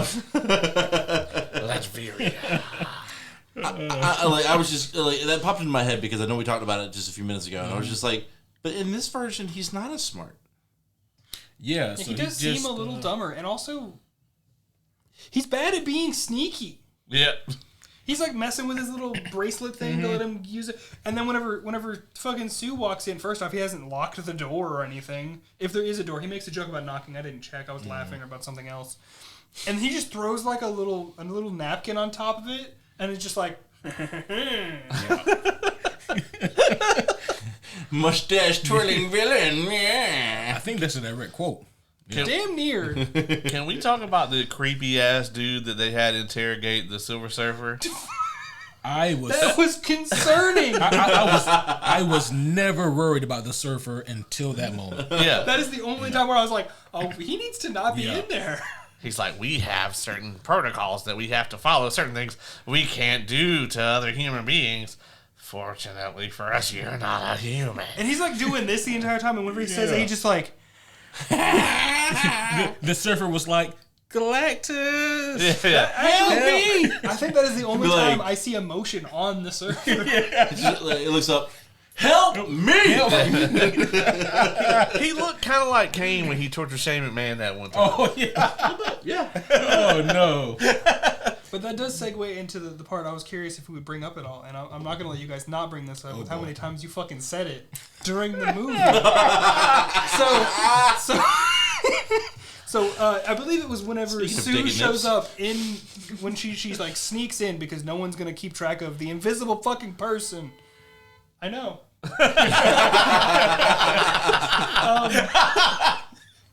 But sorry. I hope that makes it in. I do too. If it didn't, a horn went off right as the perfect timing. But she sneaks into the room with him and starts talking to him about that. And then she leaves. I forget what prompted your response. Yeah, it was, Sue sneaks in there and because she's invisible, but then she turns visible and has this conversation with the surfer. And they have this moment of kind of intimacy and connection. And Because she can't do that with her fucking husband. exactly. And I just said, the surfer's looking at her like, why's my dick hard? That's how it started. No. Yeah. It was, you were talking about something else. It's like, there's a dude in here. It's like, why is he tied up like that? And why is his dick hard? Yeah, it was a guard that was looking at us like, yeah, who are you talking to? And why's your dick hard? This might be the only damn scene that she's decent in the whole movie, though. Yeah. Yeah, that's It's really true. only decent by comparison. Yeah. I mean, Yeah. Because if you isolate just it, it's okay. still... Meh. like, she is, like, Jessica Alba in this movie is the worst actor on the screen. Like, she is terrible. It's especially bad when they, like, there's just a little bit of Ben and Alicia, and every time they're on screen, you, like, actually get the emotion that they want you to feel. Yeah. They're for- so cute. Yeah, they're adorable. Yeah. And And a then healthy couple. Sue and Rita are on the screen, and you're just like, y'all need to go to therapy, like, separately. Because, like, y'all need to break up first. Yeah. That's step one. Yeah, because that match is not going to last. There's never going to be a Franklin in this universe. Also, Well, I mean, I don't know. He does have that one trick. Oh, shit. No. I also hate that she... So, like, don't get me wrong. Having that level of attention would like, grate you down, you know. Yeah. It mess with you. They show all of, like, 3 scenes of them having the lightest amount of paparazzi. Right. Yeah. And she's, like, having a breakdown about it. I'm like, buddy, you had a helicopter go by your place in New York. Yeah, I know. That can't be that rare. Right. Like, Miles Morales has, like, more paparazzi than that. Like, before he's Spider-Man. Yeah. Man. Yeah. I will say this, Doug Jones, who does like the physical work for the surfer, the parts that aren't CG, I think that he actually does pretty good. Like, I like his movements. Like the way that he moves. Oh god, there's this one point. He comes floating down towards the Fantastic Four, and as he like does this whole like standing straight while riding down, he rotates his shoulders just enough, and Caleb goes, "What you want, bitch?" I was like, that is the body language she gives. It really is. Yeah. Because I think it like starts to float off, and then like because Reed shows up and does dumb shit, Yeah. and then Sue is a woman towards him again, I guess. I promise it sounds like I'm just like super sexist. I'm not. This movie just is. And I Yeah, hate like, it. we're actively upset about Yes. the role they gave her. Also, I remember being a Jessica Alba fan when I was younger. You just thought she had some nice titties. Right, yeah. Well, that's not incorrect. I'm just saying I do remember liking some of the movies that she was in. This I thought was one of them. I was incorrect. Yeah. Even when I was younger watching this movie, I think by the end of it I was just like, all right. It's pretty fucking forgettable, right? And like, here's the crazy thing: like, from beginning to the start of the credits, this movie was an hour and 26 minutes. It Yeah. felt not that amount of time. Yeah. Yeah, it felt longer. I gotta say, like, it's pretty crazy We ain't that there yet. Not there yet. that, like, you know, once again, to draw the same comparison, 1 year later, Gwyneth Paltrow is playing Pepper Potts. Like, an actual, like, human character that's likable and has a place in the script and, like, you want to root for them and, like, has chemistry with the other lead and, you know. Has problems with the other lead, but actually works through it. Yeah, exactly. Like, it's just so much better. Yeah, through and through, and this is just kind of the dying, like, kind of death knell of, like, the fuck puppet heroine in a superhero movie. You know, It's fucking boring. it really is. It's boring. It's one dimensional. It's lazy, and yeah, it is offensive. You know, it's all of the above. Like all the shit that you don't want in your movie is kind of what they kind of do with Sue here. And yeah, it's unfortunate because, as I've said, I guess 3 times now, Sue is actually a very cool character, guys. I promise she is. I really hope the starting- new movie showcases her well. I'm really starting to doubt it. I know. We I know. actually Ace and I kind of discussed during the film that we feel like Kate Mara might be the best Sue Storm, and That's not good. holy shit, that's bad. Because Yeah. nothing against Kate Mara, I think she's a tremendous actress. Yeah. And this But- is the chick who plays in Fan Four Stick. Yes, but oh god, the script in that movie could even bury Michael B. Jordan. So Damn. Yeah. And again, I don't put this on Kate Mara because I agree. I think that she is a very talented actress. But man, you guys will see next month. She's a different kind of bitch. yeah, Okay. Like she's still. I'm like you. So she stopped being. She's not a bitch. She's that bitch. Well, no, she's just fucking mean. yeah. Oh, damn. Okay. So Yeah. she's just being a bitch. Okay. good. Yeah, she's just really fucking mean, and I'm like, I don't know what Reed sees in her. You can do better, my boy. I mean, some people Especially after don't you get kink your shame, powers. dog. I'm not even kink shaming this time. Now, yeah, I He's mean, trying for him to be healthy. He's yeah. just looking out for the man. Yeah. if at any point in that movie, if Miles Teller had been like, "Don't bully me, I'll come," then yeah, sure, great. But but he doesn't do that. He just looks annoyed. Oh shit. You know, the plot for this movie here, because I've mentioned the runtime, and the runtime is Almost gone. this long. Yeah, yeah. This review would definitely go longer than the goddamn movie. That's pretty common here. Yeah, actually. But the reason why like the runtime is so short is because they had like maybe 40 minutes of plot. Yeah. This was an after you school might be special. right. Yeah. Yeah, the plot here was very paper thin. The plot, listen guys, the plot is this. Sue and Reed want to get married. Surfer shows up to prepare Earth for devouring. Nom, nom, nom. Doom comes back active, online, alive again, whatever. And they come up with a MacGuffin with the military to separate Surfer from his board. That wouldn't do anything. Even if it did work, it wouldn't do anything, but it does here. They treated him like Green Lantern. Like the only thing. Like, Yeah. They took away his ring. Yep.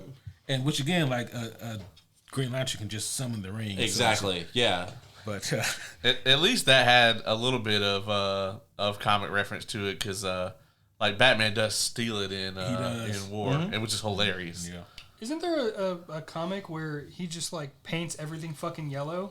I have both comics that you guys are referencing. There are two very completely different comic books. Yeah. Because I think in this one he's just being an ass. Yeah, you're referring to All-Star Batman and Robin, one of the greatest atrocities ever written. Oh, really? I have the best version of that book. It's an absolute I have up here. Gorgeous artwork.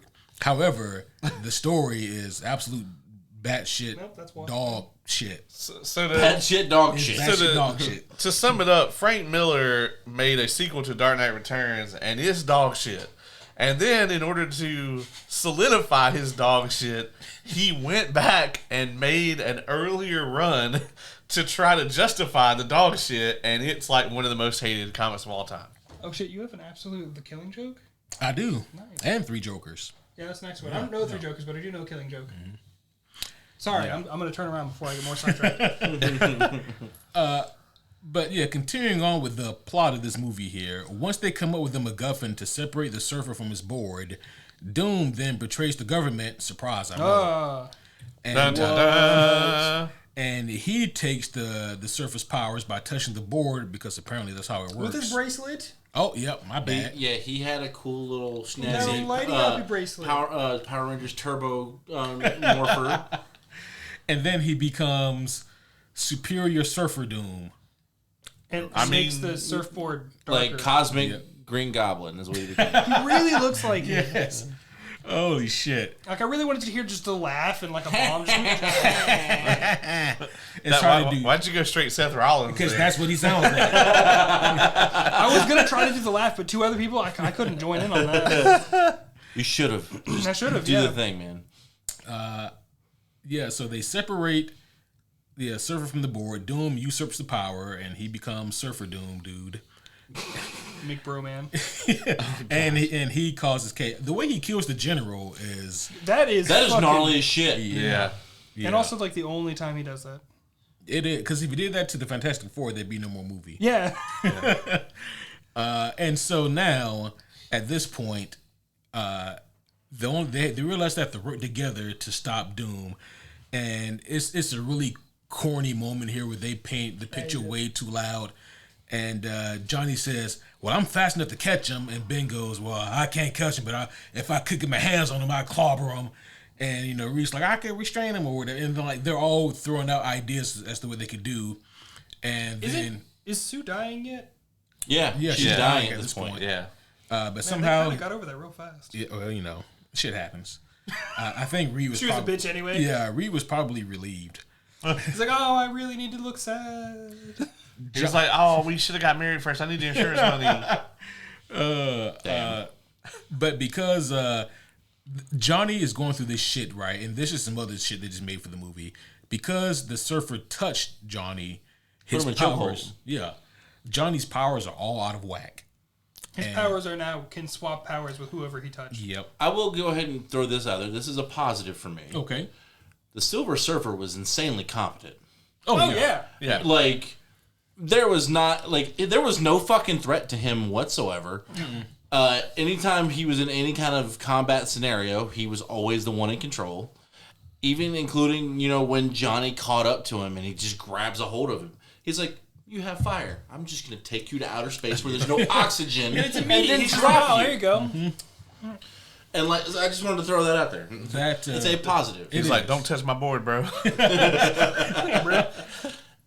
oh yeah. I still shit like to envision that, like, when he flies back into space, he's like, "Man, yeah, dude, we're just some bitch ass niggas down here. I'll deal with this right quick." And then he immediately basically says that. He's like, "Yeah, dude, this planet's ready. It's all good. Yeah, it's all good. I All got it. clear." Yeah. You say Doom? Oh, did I say Doom? Whatever. They never said Galactus. So Yeah. He's Giant like space my cloud. liege or something. giant Giant space space butthole. butthole. Giant space butthole. Butthole cloud. Yep. Yeah. Not time, just space. That's true. Just space for this one. Yeah. Yeah. Oh, by the way, we did kind of brush over Sue getting killed because who cares? She Yeah. also doesn't stay dead. She doesn't stay dead, and also her death was dumb, and she could have not died. Yeah. So earlier in the film, like, the surfer is coming after Sue, like approaching her, like in a very slow, kind of creepy fashion, and she throws up a force field. And he's like, bitch, please. And just kind of leans into her force field. And she's like, oh. And then she drops it, which is the My smartest bad. thing she's ever done. Yeah. And so now that dude Surfer Doom is got his powers and shit, Sue tries to protect the Silver Surfer that has no powers by doing the same fucking thing, throwing up a force field, and Doom throws a spear. She jumps in front of the Surfer first. She Yeah. specifically moves in front of. She can make force fields fucking a mile away or whatever bullshit, but she's got to stand in front. And the spear made from the Surfer's energy goes straight through and stabs her in the chest. Oh my god, did you learn nothing? No. Also, what was Doom's end goal here? To fuck over the Fantastic Four because he hates them. He Remember? even says specifically that I hate you both. But then what? Yeah, and then Galactus eats the planet and he's like, And then Galactus is like, you work for me now, bitch. yeah, right, yeah. Yeah, you destroyed my herald, so now you are them. Oh. Bitch. But then, I mean, I guess he gets to, like, fucking go through the galaxy Palpatine and people. So. Yeah. He might like parts of that. Yeah, honestly, yeah. He would try to overthrow Galactus He somehow. definitely would. I mean, well, hell, the Surfer kind of makes it look easy In this movie, in this Yeah. movie. Yeah. Yeah, because what ends up happening is the Surfer does get his powers back once they're able to get Doom off the board. Which, by the way, they do that by Johnny taking the powers of all the Fantastic Four, Oh yeah, we forgot about that part. with his new power of being able to swap, he can just take them all. making himself a Super Skrull, and he goes and he battles Surfer Doom, dude. Which I've been waiting to bring this up until this point. He uses their powers way too competently. Yeah. Yes, I was actually going to say that. Like, the whole first movie, they had to work at learning how to use their Yeah. powers. Yep. And the fact that he could just do all four of them. Now, don't get me wrong. He experienced each of them for about, at most, a minute each. Yeah. That's not enough. Well, this movie breaks its own rule, though. This movie actually establishes early on that none of them fucking know how to use the other one's powers. Yeah. Because they're all, like, other than the little bit of time where Ben gets Johnny's power, And he picks that shit up fast. he does Granted, pick it all up he pretty does is fast. Yeah, he does the flick and he throws the fireball. Yep. But for the most part, they demonstrate that all of them have no idea how to use any of the other powers. So at this point later in the movie, when they give Johnny all of them, which you got to think would be pretty overwhelming anyway, he just immediately is like, fuck yeah, I can go toe-to-toe with Doom, with Mega Surfer Doom, Yeah. with the Doom Surfer.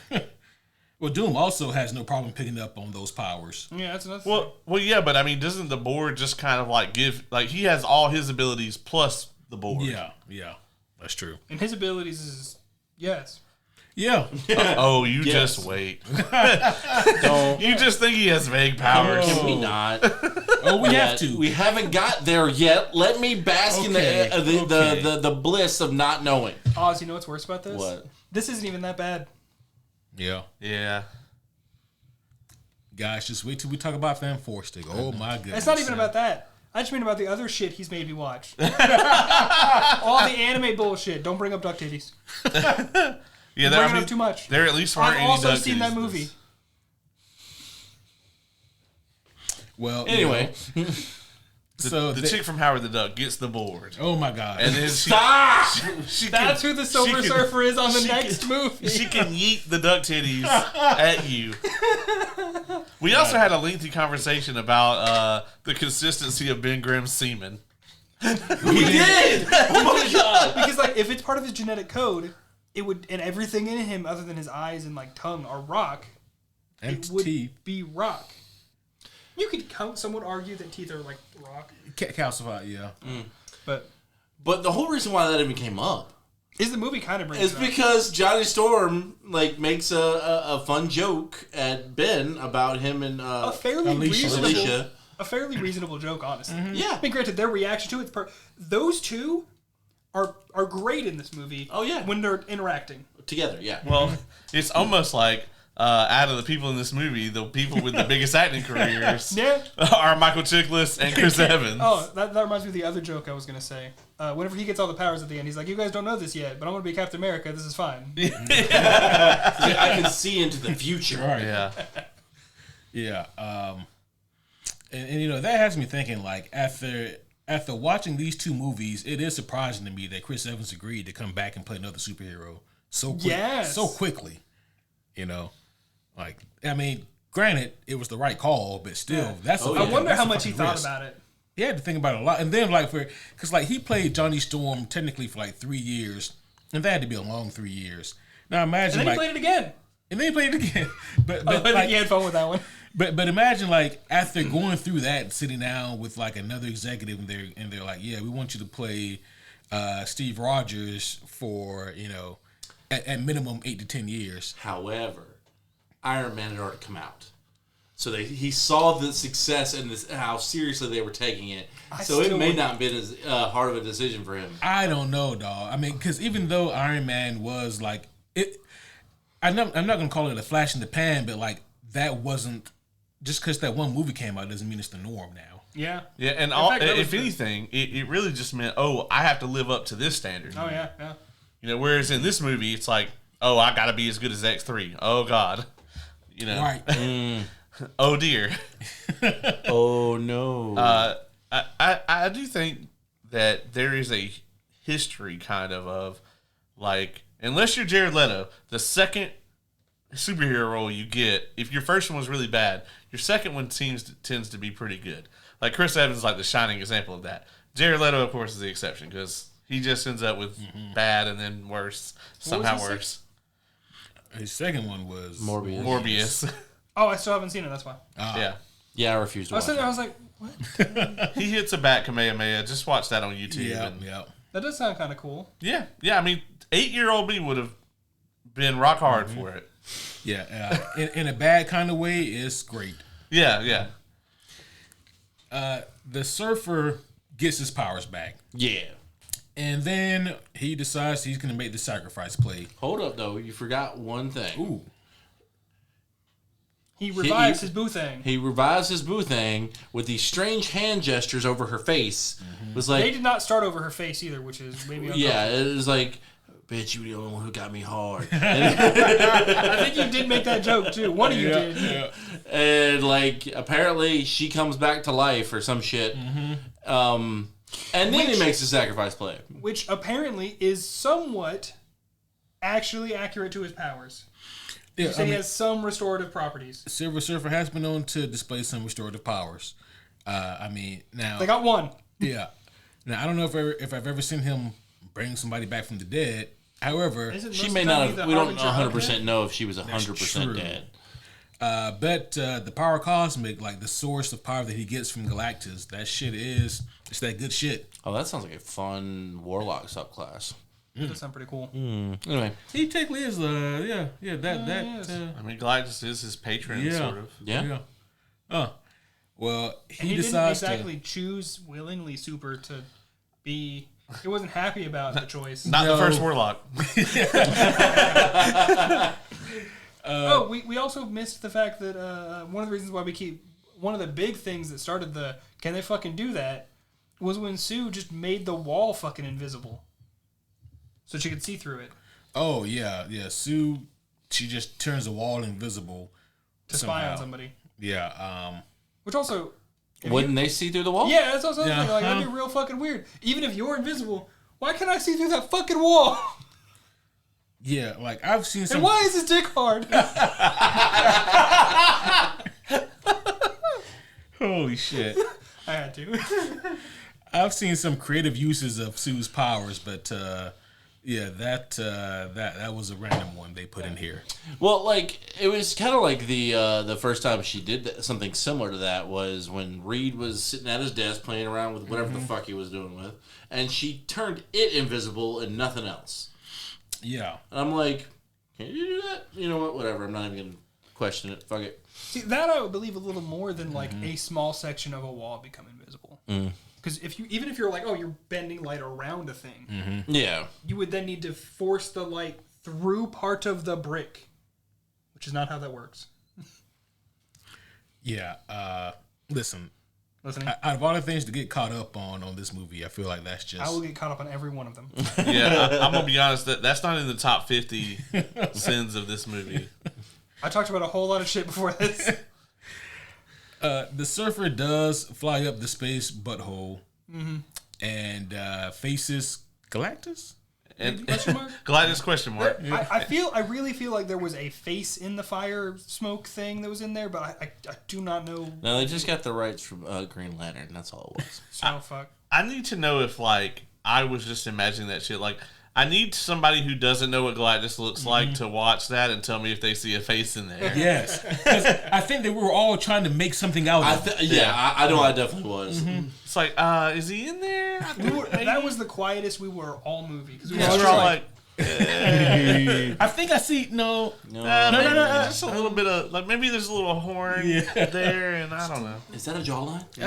No. so I think that's an eye. And then he does like Vegeta's final explosion. Silver Surfer does, and apparently that destroys the Surfer, Galactus, but Earth is safe. Even though you see a shockwave go past both them and the moon, and that's fine. Everything's fine. Oh yeah, that would have definitely done a lot of damage So at minimum. Cut the fucking thing in half. because I was subjected to this, I'm going to share this incredibly shitty fan theory with you guys. And that, Also, before you get into that, there are still massive holes through the crust of the Earth. There are. That Earth is fucked. Yeah, like all the way down. Go ahead. I'm sure the Fantastic Four will fix it.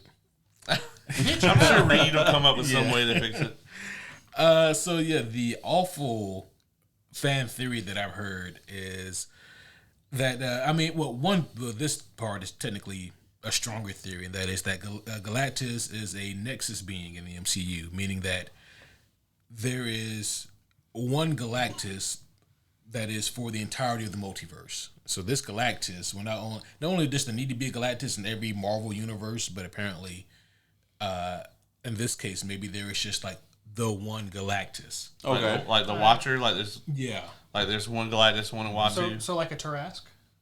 OG Tarask? Sure. There was Did only the one. OG You cannot Tarask kill it. You had exist to in all whisk the planes at once? it. Yeah. Wow. Well, not at once. There was one of them, and the only way to get rid of it was to wish it away. You could not kill it. You just had to make it not near you. That's fucked. Yeah. Yeah.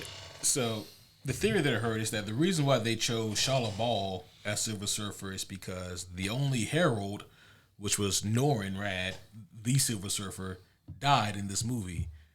And therefore, as retribution, Galactus went back and got the wife. Oh, I think you've told me this one. I may have. Now that's an interesting take. I don't hate that. That'd be kind of cool. Yeah, I guess like... But then you have to explain to me, okay, now what exactly did this surfer do that repelled Galactus that hard that apparently he went to another goddamn universe? Unless you say some bullshit like that wasn't actually Galactus, it was just like some of his energy. I mean, yeah, because like we have. It was For his one, space they bubble. never say his name. Yeah. Two, you never see his face. Okay. And three, he's a giant space butthole. Fucking It was part of the process of priming it. Sure. Like comic nerds knew Yeah. what they were implying with this Right. giant space butthole, but they never said it was Galactus. I really actually hope that RDJ's Doom just deletes this universe somehow pretty quickly That'd be early on great, actually. in the movie. Well, a theory that I what do was the think... next one? that kind of ties into like a theory that I think Okay. and hope is true, and that is there is an iteration of the Fantastic Four comics, the ones that I actually have. They have a storyline in there that is centered around Reed, and it's basically Reed creates this machine called the Bridge that allows him to see kind of like in a virtual reality universes that have done other things, and allows him to ask questions that give him specific outcomes. Like, for example, he'll ask the Bridge, how many universes out there have had a civil war? And it'll say 634. How many of those 634 universes was there an Illuminati? 615. Oh well, shit. The Illuminati might not be a good thing. In how many of these universes did I explain Black Bolt's powers to Wanda Maximoff right before she killed him? It's like one. Oh, Shit. Maybe I shouldn't do that. But essentially, like, the purpose of this is he's trying to figure out why so much bad shit has been happening and how can he prevent it. This leads him to the realization that he ain't the only Reed Richards that started this. And so he uses the bridge to reach out, and he finds there is a council of Reeds. like the Ricks. I know. No. Yes. One, I am not shocked. Two, fucking hell. Yes. This does actually predate the Council of Ricks. That might be where they got it from. Could That's be. probably is. Is there a SEAL Team Reed? Look, it's like you copied the homework, you changed it a little bit. Yeah. You changed it a little bit. Oh, shit. So that he totally won't know. But my theory is that this Reed Richards, maybe at the end of Fantastic Four, maybe he's going to go and find this council. And I think there we'll probably see other Reed Richards. Maybe ones that are smart. I think that Eon would be there. Yeah. I think They're really hard on bringing back old characters from failed universes. I'll pop for Miles Teller. I don't know if I'll pop for him, but he'll probably be there too. I won't pop for like his version of Reed. I just like Miles Teller. Yeah. I'll just pretend he's there as his Top Gun character. Right. Like, fuck yeah. And maybe there'll be a different John Krasinski, Mr. Fantastic that's there. They just got him in like the dunce cap or whatever. Oh, They're like, you don't talk. Shut the fuck up. Oh no. But yeah, so the Council of Reeds, like I think there's probably a possibility that we see them. And that'd be kind of cool. Yeah. I still think they're gonna lose. Yeah, I am because like the theory that the Fantastic Four loses, it does make all the sense in the world, but because it does, I'm gonna go the opposite way. Just to see. Yeah, I'm gonna say that they win. Because Marvel has given us that a lot. But like you brought up a good point, Richard. Like, how the fuck do they win? Well, it is possible that maybe they do something similar to this. Like maybe they just repel Galactus. Yeah. Maybe it is a Tarrasque type situation where it's like, oh well, we can't beat him. We end up teleporting him to another universe, and then Reed's like, fuck, we just doomed this other universe. We got to go warn them. Mm-hmm. And I mean, spoiler, but they show up, you know, at the end of Thunderbolts. Don't you mean New Avengers? New Avengers, my bad. my bad. Thunderbolts asterisk, a.k.a. New Avengers. But, you know, it's interesting in the MCU because, like, now they have moved Brand New Day to be before Doomsday. Originally, it was going to be in between the two Avengers movies. So it stands to reason now that they're going to use Spider-Man to build more into Doomsday. So there's no telling what the fuck could happen. Yeah. I will say this is the most excited for a Marvel run that I've been in a long time. Long time. Probably since about 2019-ish. Yeah. Yeah. Mm-hmm. Yeah. So what I'm about to say now. I was like, which ones came out in 2019? Well, what I'm about to say now, I'll go ahead and preface with this. Maybe 2% of this will make it into any live-action MCU movie, but it's so cool and so rich that I think that they can't leave it alone completely. And obviously they're listening. Yeah, and that is like the mystery of what is Galactus. You know, the Marvel Universe is comprised of like what I would describe as being like cosmic dispensations, like a period of time, a universe lives a certain time period, and then that universe dies. And then, boom, there's another explosion and the universe begins again. I think Marvel now will be in what they call like the seventh of those cosmic dispensations, those seven ages. At the end of the sixth one, the universe is coming to an end. It was about to collapse upon itself. No more energy could be shared throughout this universe. It was dying. And there was a man named Gallon who had a team of other scientists who were trying to get together in a spaceship to not get away, but maybe to survive this and to make it into either a different universe or survive it long enough to maybe see the birth of a new one. But they really wanted to escape. No one else survived except for Gallon. He made it into a ship called the Lifebringer. Lifebringer 1, I believe. He gets into a ship called the Lifebringer, and the universe, it dies. But when it dies, the 7th cosmic dispensation begins, and that spaceship almost becomes like a cocoon. And Gallon begins to gestate, and he is in the process of becoming what is Galactus. Oh shit! Now, there's a long period of time between the death of a universe and the birth or the rebirth of that universe into another age. And when there's just complete darkness, fun fact, that is where Noel comes from, the symbiote god. He's the god of darkness. Okay. The Celestials are born. Boom, there's light. He has his enemies now. But then time passes, and eventually from that cocoon emerges the being known as Galactus. My personal theory about Galactus has always been that the reason he is such a cosmic necessity is because the subconscious of the man named Gallon remembers that the universe he came from died, and he couldn't prevent it, and he also really couldn't escape it. And the cosmic consciousness of the universe was imbued upon him, basically telling him that, look, you need to be the thing that prolongs this universe. You have to stop. It's terrible to say, but you have to stop these civilizations from growing or from progressing to a point where the universe will meet an untimely end. It's going to end before it, maybe even before it should, or before it has an opportunity to really be what it could be. It's all about cycles. It's all about cycles, and so. Isn't that also what fucking blanking on his name now too? Mr. Fantastic. No, the Sinister. Snap. Oh, Thanos. Thanos, thank you. Isn't that kind of what he was doing too?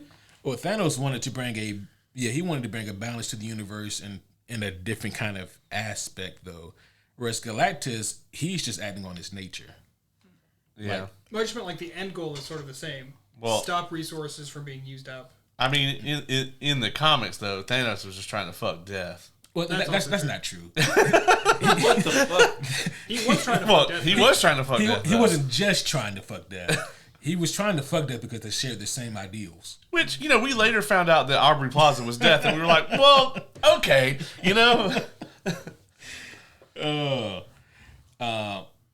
But yeah, I don't think that we'll see any of Gallon, but I would like for them to have some kind of explanation as to like what the fuck is Galactus and where did he come from? Where did he go? Also, it was nice to not be the person doing that, the thing you just did for once. And I feel like you should have had a bear with me here. Yeah. I mean, I could, but like, the podcast is called The Superhero Homies. I don't need one of those. Yeah. I would love for them to tell us that. What I don't want, and what I would rather them, if they do it this way, I would rather them just not, would be for some bullshit way for them to just know it. Oh, wow, yeah. If they're like, oh, hey, this. Like, all right, where the fuck did you get that? Mm-hmm. Oh, little Timmy back there, the scientist Timmy knew it? No, the fuck he didn't. Honestly, if they do go that route, they're probably going to do it in some sort of flashback during one of the major Avengers movies, kind of like what they did with Thanos. I would be fine with that because no one would know who it was until, right. Until like the only one who might would be the Silver Surfer. Mm-hmm. And like, even then, like, he's just Galactus's bitch. Yeah. I mean, I would love a scenario where we see that as the opening to Secret Wars, like that whole time lapse or whatever, right. And then like like they spend all of Secret Wars on the War World, and at the end, like Galactus shows up and fucking deletes Doom like directly. Oh shit! It's just like fuck you, dog, and like that's how like the new universe is born or whatever. That would be amazing. That would be cool. I swear to you guys, if I just spoiled the movie for you, I have no idea. I don't know.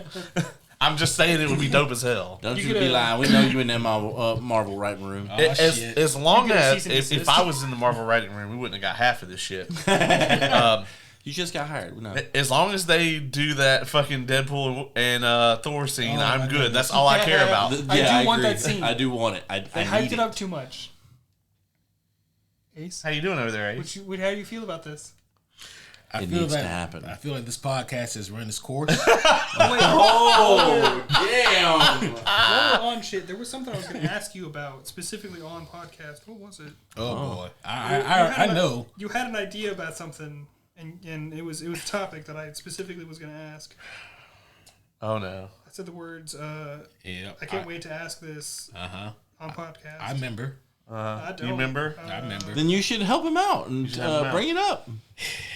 He wanted to ask me about the Batman and Deadpool crossover event. Oh, that's right. Yep. Now, granted, I also, by the end of that talk, I kind of do agree with you on it, but So, what are your thoughts about that crossover that's happening? I mean, this is your whole thing. It's right there. It's right there. It's right there. It's right there. I have It's right there. slightly more intrigue about this than I did previously. Okay. And two reasons. One, the artist is Greg Capullo. He's a fantastic artist. I love his artwork. He drew Court of Owls, maybe one of the most popular things he's done. Yeah. You've brought that up a few times. Oh, there you have it. But also, and I did not know this, the writer. Court of Owls. I didn't know. I don't know if you brought up like the artist for it. You just. Oh yeah. You do bring up Court of Owls. But the writer for this crossover is apparently going to be Grant Morrison. Oh. Yeah. So 50-50 shot. Yeah. So. Yeah. Love that person. Yeah. Right. Epic. He's pretty much credited with Damien's creation, right? Yeah. Actually, Oh, wow, yeah. okay. He created Damien. That He's little he's shipper. written quite a bit for Batman. Okay, cool. He's written quite a bit. It's interesting that you like him a lot. Who? Grant Morrison? Yeah. If he does a whole bunch of Batman, you really like him. Yeah, it's weird, huh? nice. Yeah. Who would think? Didn't he also do All-Star Superman, though? He did also Superman as well. Dope as hell. Yep. Yeah, he has done a lot. Doom Patrol, Animal Man. I have most of the shit that he's done actually, but I mean, Fucking nerd. yeah.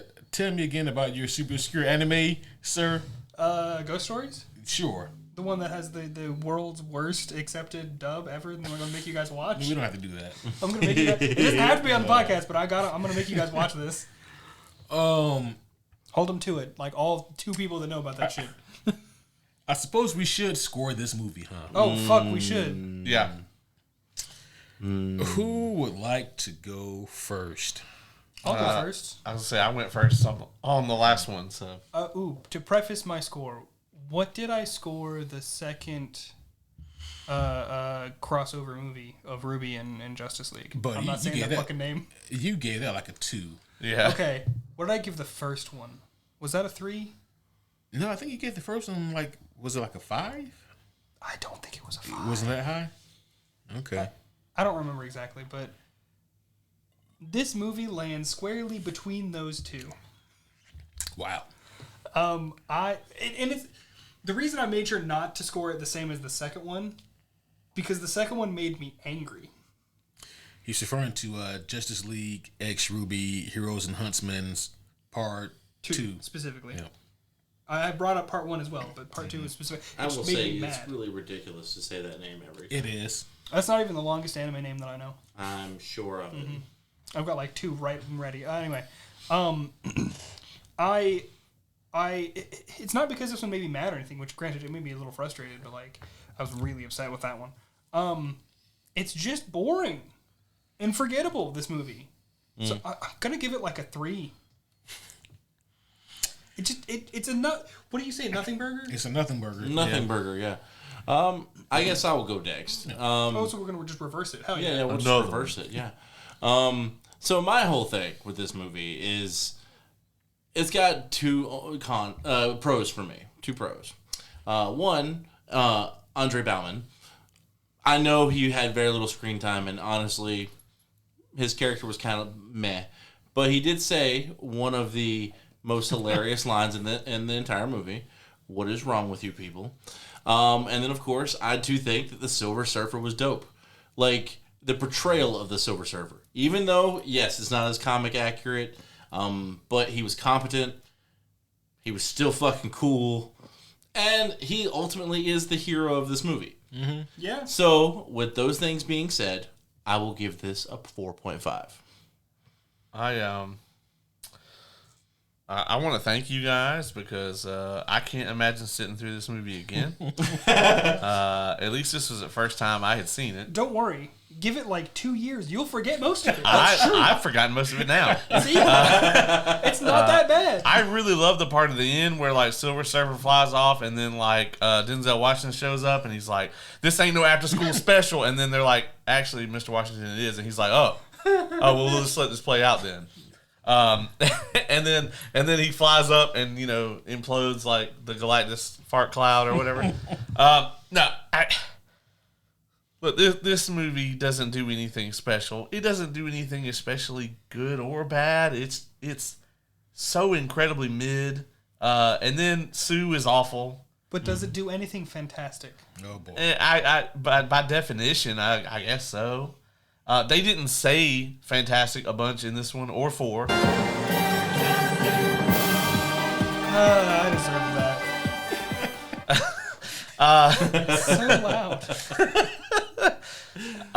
Yeah, I mean, not nearly as loud as it is in the theater every time you play the trailer or whatever. It's at least not right next to my ears. But like with all things, we're gonna fix it with Pedro Pascal. So, as he escorts a magical child Oh no. to where they need to go. Is the child Galactus? No, it's Franklin Richards. You're not far off. Like he is said to be the next Galactus. Yeah, Fun That's fact. terrible. yeah. Right. Yep. Franklin Richards is OP. They're gonna have to nerf the shit out of him. I mean, like an Ultron nerf. Oh shit. Yeah. Yeah. But yeah, I mean, one of my pros for this movie is it doesn't overstay its welcome. It gets in and does the thing and gets the fuck out. Yeah. Honestly, I would love it if they could flip the random military guy and Sue Storm's screen time. That actually be great. Yes. And, I don't know. Once again, we don't know how much of this is like Jessica Alba's complete inability to act, and like how much of it is just like the writing and direction.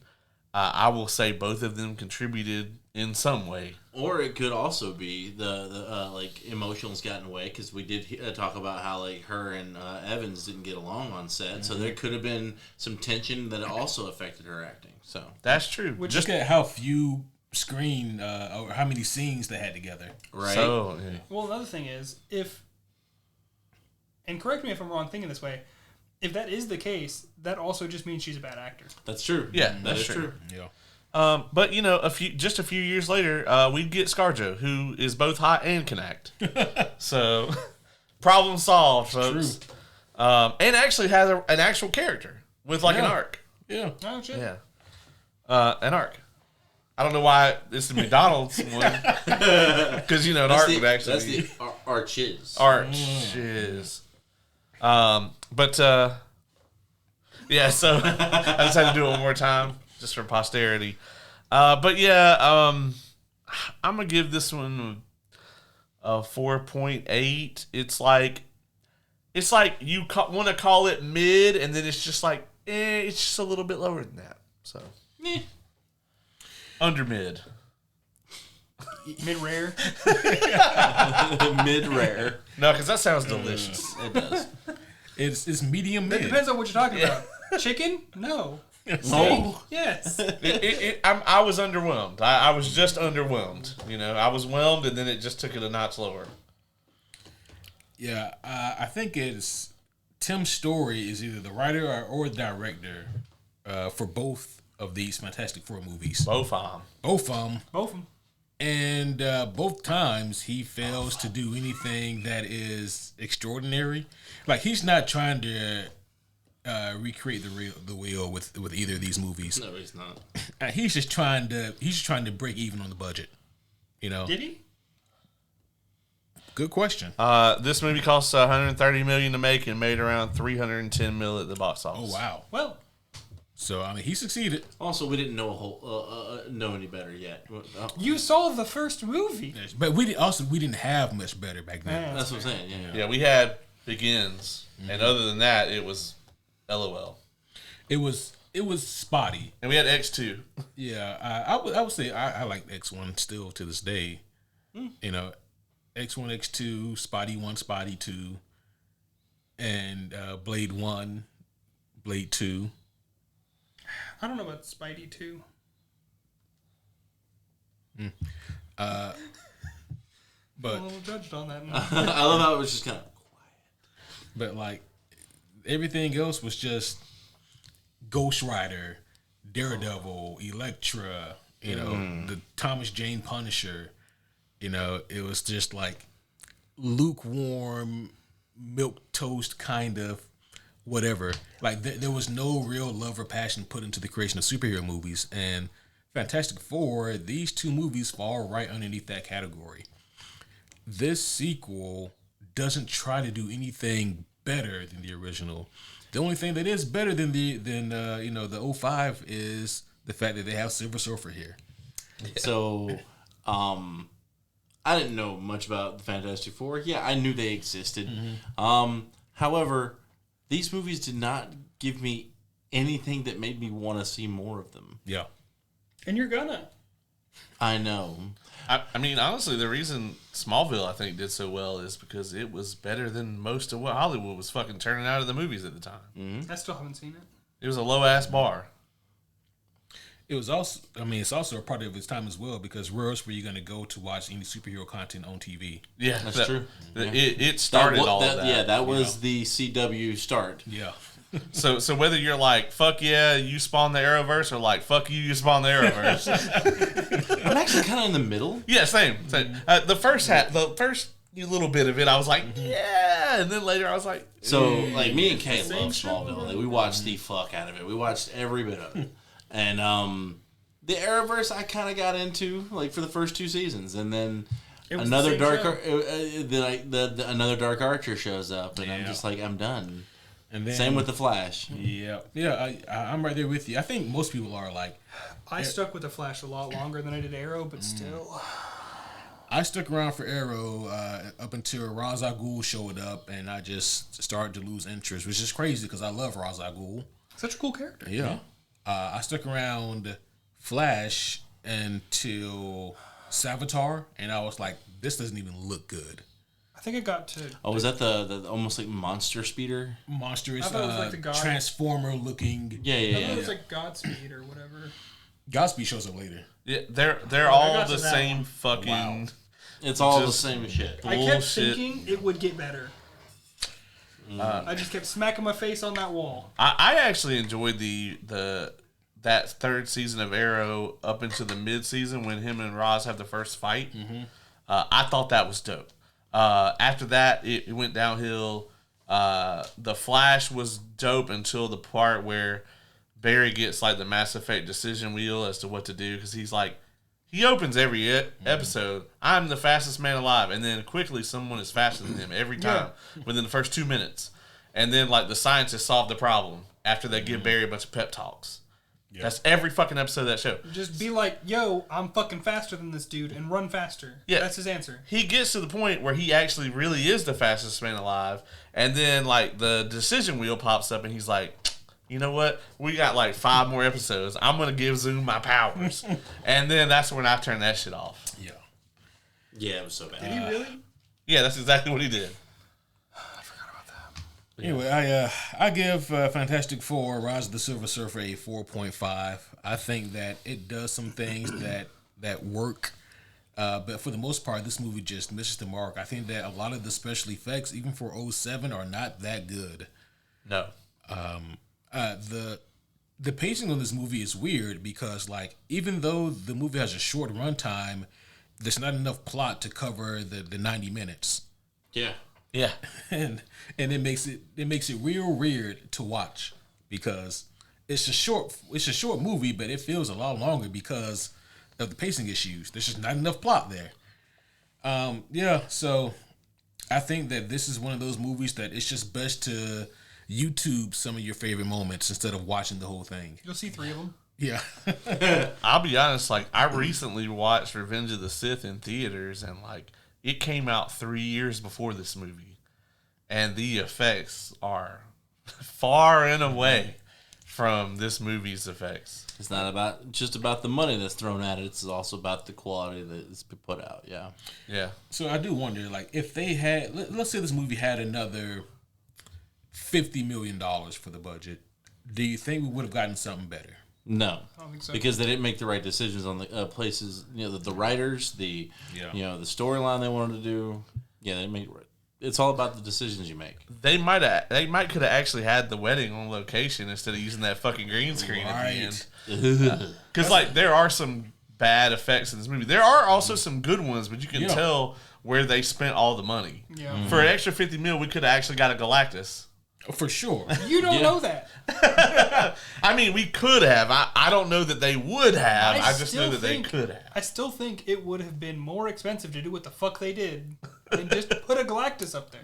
Mm-hmm. The way they just not even introduce Galactus, but like you don't. Did they like not have the licensing somehow? They had it because they had Silver Surfer. I mean, Silver Surfer, Fantastic Four, they all come from Fantastic Four comic books. I'm just making sure. So it's weird, and in my mind, the only conclusion I can come to is they feel real confident that they were gonna get a third movie and explain more. But It was bad. it was bad. Which, by the way, that means I'm the Debbie Downer for this one. I did the lowest score. I mean, That's weird. you know, sure you had the lowest score, but it's like if you take a test and like, you know, or like if we all took tests and like the highest score was a 50, then it doesn't really matter. Yeah, the teacher fucked up. Yeah, it's like, see, still we all got shit scores. So when I got the highest score, it's a 50. Yeah, You know, if a whole class fails something, it's the teacher. for sure. What's crazy is like it still took Fox another 7 years after this movie to be like, you know what, we should just sell this shit. Like we don't know what we're doing. This made them money. That's true. Yeah. I mean, shit. The Sony fucking bullshit movies that have made money. Some of them. Like the Venom movies have made. Yeah, money. the Venom movies have made money. Still haven't seen the third one. It's okay. It's the best of the three, but I haven't seen the last two. I watched the first one and walked away. That's probably for the best. yeah, the third one is the best one. But like, I mean, that bar is in hell. Yeah. And I guess one more last fact, guys. You know, I know that you guys are there curious. Well, how should the Fantastic Four have stopped Galactus? The Ultimate Nullifier. It's a thing that Reed gets a hold of and or kind of puts together or creates, and it is exactly what it implies. It ultimately nullifies. Doesn't defeat Galactus, but is able to repel him. But it takes an incredible mind and incredible will to use it. Reed uses it. Not the Reed that we have in this movie. No. Not a single Reed. Actually, maybe the original Reed. You think so? That dude was a sociopath. He probably could have done it. I mean, he might have been able to. Yeah. What if like the Council of Reeds, like they fuse together into like the Oh, Ultimate Jesus. Reed Richards, Oh no. and then they use the Ultimate Nullifier? Oh. It's just a baseball bat. One more theory to put out there, and then we'll wrap up here. This is the least likely to happen, but it's also, in my opinion, the coolest. Saying the word ultimate reminded me of this. Okay. But, you know, there's a line of comic books called Ultimate Marvel Comics. Mm-hmm. And, you know, just an alternate universe, a more modern take of, like, the classic superheroes and stories. There is an Ultimate Fantastic Four run. And the thing that's most interesting about that is that Reed Richards turns evil. And he is probably the most vile villain in that universe. Oh, I fucking bet. Oh, that'd be cool as fuck. Yeah. He becomes So, like- a Sorry, villain known as the Maker. And I've heard that name before. Yeah. He's got this really kind of odd looking helmet that he wears. They always have weird That helmets. wasn't on But that wasn't on the thing. Sorry, I whispered too much. but this one actually helps him like amplify his powers. And They all help with something, but they all look stupid. but the Maker. How do you amplify being more stretchy? Well, not those powers, but like his mental capacity. Oh shit! Okay. It stretches brain. Oh, It actually, well, it covers his stretched out brain. Yeah. But I don't think that's how that works. when the Ultimate Universe collapses, like only a handful of those characters survive, and like two of the notable ones is Miles Morales and the Maker, like the two popular ones. Of course, yeah. But if Miles Teller does show up, I think he'd probably be the Maker. Oh, that would be crazy. Yeah. He'd be like, yeah, man, in my universe, Victor was on some shit, dog. So I had to do some crazy nonsense. What the fuck did he? What does the Maker do to the other Fantastic Four members? You just fucking take them out? I'm trying to think because Spoilers, I guess. But. yeah, for this like 20-year-old book or whatever. I don't remember if he actually ends up killing any of them. Or is it like evil because they died? Kind of tropey, but yeah, I don't exactly remember. Well, what causes him to be? I was going to say Parallax, but Galactus. I think what causes him to be evil is the most interesting, and that is like all of the Reed Richards have this thing where they're like, okay, well, we can solve this problem if we do this. Yeah. But this thing may not be the most moral. Okay. But in the long run, this is going to be the thing that helps out the most. So this Reed Richards does the fast, easy renegade way, while the others do the Paragon way. Right. There's somebody to reel them in to help them, because I think that maybe him and Sue broke up, and maybe Sue is like the kind of the catalyst. If I remember. shit, this is this universe. Oh shit! Yeah, That's this universe. This Reed is going to be the one to do it. This I could definitely see this Reed being like, yeah, we should fire the Hulk into space. Is that the one that does that? Yeah. No. Well, Oh wait, I'm getting mixed answers. I'm isn't- leaning towards him. well, isn't weren't we talking about the other day? Isn't it actually Ben Grimm that says it as like a joke? Yeah, Ben Grimm says it as a joke, and Reed, And Reed's like, Reed's like, Johnny's like, so when you said it, did Reed laugh? And Ben goes, actually, no, he didn't. It's like that's concerning. Just a wee bit. it's like actually we could do that. We could just How- shoot wait, that how- motherfucker into space. How do they manage to shoot the motherfucker into space? They actually worked with Nick Fury on that, and shit, okay. and they convinced him that, hey, look, there's this attack on the space station, which there kind of was that they staged.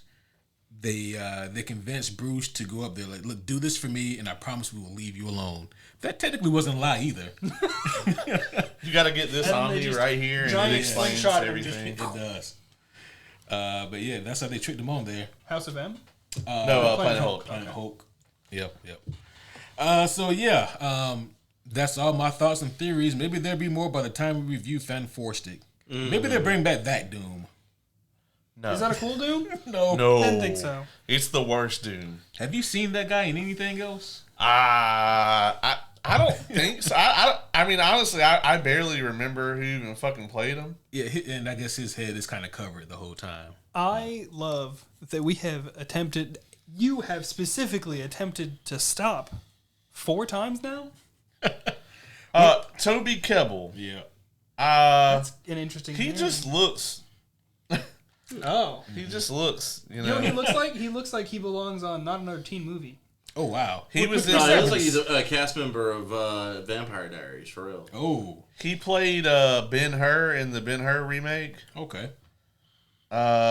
He's in For All Mankind, which I have heard is good, but I tried watching that shit and I couldn't. I thought it was a video game.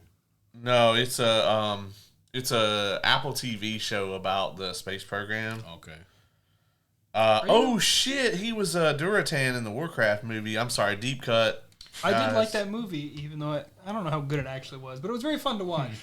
As a theaters hardcore too. like Warcraft fan, like of that lore, they did a bunch of things really well. And then there was a whole bunch of like, oh my god, they put the thing in there. But like, if I didn't know all that shit, I'd have been like, what the fuck am I watching right now? I mean, I was that guy, and I was like, That you guy know or what? the not knowing what's going on guy. Not know what was going on guy, because I never played Warcraft. I played all 3 of the first ones. I fucking love that shit. Can't play WoW. Yeah, I So, mean, I like- played all the above, all of the above. Like, so I watched it, and I was like, yeah, it was alright. This dude was in Star Wars: The Old Republic, bro. What the fuck? In the video game, yeah, Huh. yeah, he was additional voices. Additional. Okay. He was in Kong Skull Island. And then most recently, he was in some shit called The Hurricane Heist, That sounds like a B flick to me. He was in Bloodshot. Yakuza Hurricane. I was about to say, like, what do you mean? It could just be a Yakuza hurricane. Oh no! Oh no! And then he's in 40 episodes of some TV show called Servant. Damn. That's okay. Okay. Yeah, so yeah, I mean, man, fuck that guy and the writers. Well, Damn. He might be all right. We don't know. yeah. Well, I think that's gonna be all for this one. Yep. Well, actually, I'm just This kidding. this episode is about 2 hours and 10 minutes long, and I think for about a good 45 of those we talked about the rise of the Silver Surfer. Yeah. But that's going to be all for this one. Hopefully you guys enjoyed this. Yet another review on our road to discuss and review. I didn't see you do it, so I jumped. I was stretching and yawning, and all of a sudden, shit. Hey, don't worry, guys. If you wanted us to talk about the movie more during this episode, when we do the next one, I promise we will talk about the movie the whole time. Maybe not the whole time, but most of the time. I do feel, though, by the time the new one comes out, we should all have Fantastic Four shirts. Because we are the Fantastic Four of podcasts. Oh, yeah. Just saying. Do I Yeah. have to be? Yes. You got to get an Invisible Woman shirt. Oh, God. It didn't have to be that. It could just be I a mean, blue shirt with a 4 on it. Fuck it. No, we each get our person. If you're gonna make me do it right. Yeah, I mean, the problem with that is we definitely could not put that on the merch shop. Well, no, he just we No, would I'm be just talking about just motherfucking to wear sued. on the show. Yeah, That's yeah. all I'm talking about. Yeah. and to the movie. We can make some off-brand, definitely not Fantastic Four. Because I was just thinking, With it a would, Z? it would be dope to make like a superhero homies, like the Fantastic Four tour, you know, with all the movies on it. But I was like, we would get sued into oblivion. Yeah, it'd be So like, fast. you be Waterman, you know. And, Yeah, the exact opposite. yeah. No, not Mr. Attention. Mr.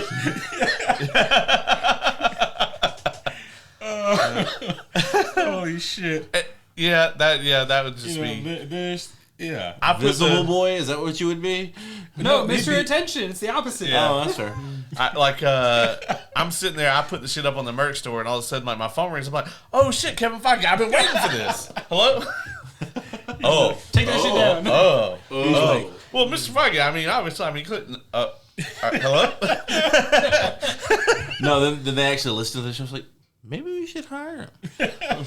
I am curious if anybody you guys have ever ragged on has ever listened to one of your episodes. Oh my gosh! So I know for a fact that that this has happened. This didn't happen on this show, but it happened on Entertainment Evolved. Oh, really? I went on this like 15-minute tirade about this wrestler named Tony Deppen in Ring of Honor, and he listened to the shit, and he actually thought it was funny Okay. because he messaged me and was like, "Hey, I just want you to know this is fucking hilarious." Oh, that's great. Okay. Yeah, because when he messaged me, I was like, "Oh shit." Yeah, I can promise you, anyone that listens to this that hears us rag on them, they will not have that same response. Yeah. Yep, not at all. Well, homies, that's gonna be all for this one. But don't worry, we will be back again very soon when we have other episodes in between this and the 2015 Fantastic Four, also known as Fan Four Stick. But we know that's what you guys want to hear and see. So yeah, this has been yet just another stop on the road to review Fantastic Four First Steps. That's gonna be all for this one. But until next time, my name is Superhero Homie Q. I'm superhero homie Caleb. I'm superhero homie Oz. And I'm superhero homie Dylan.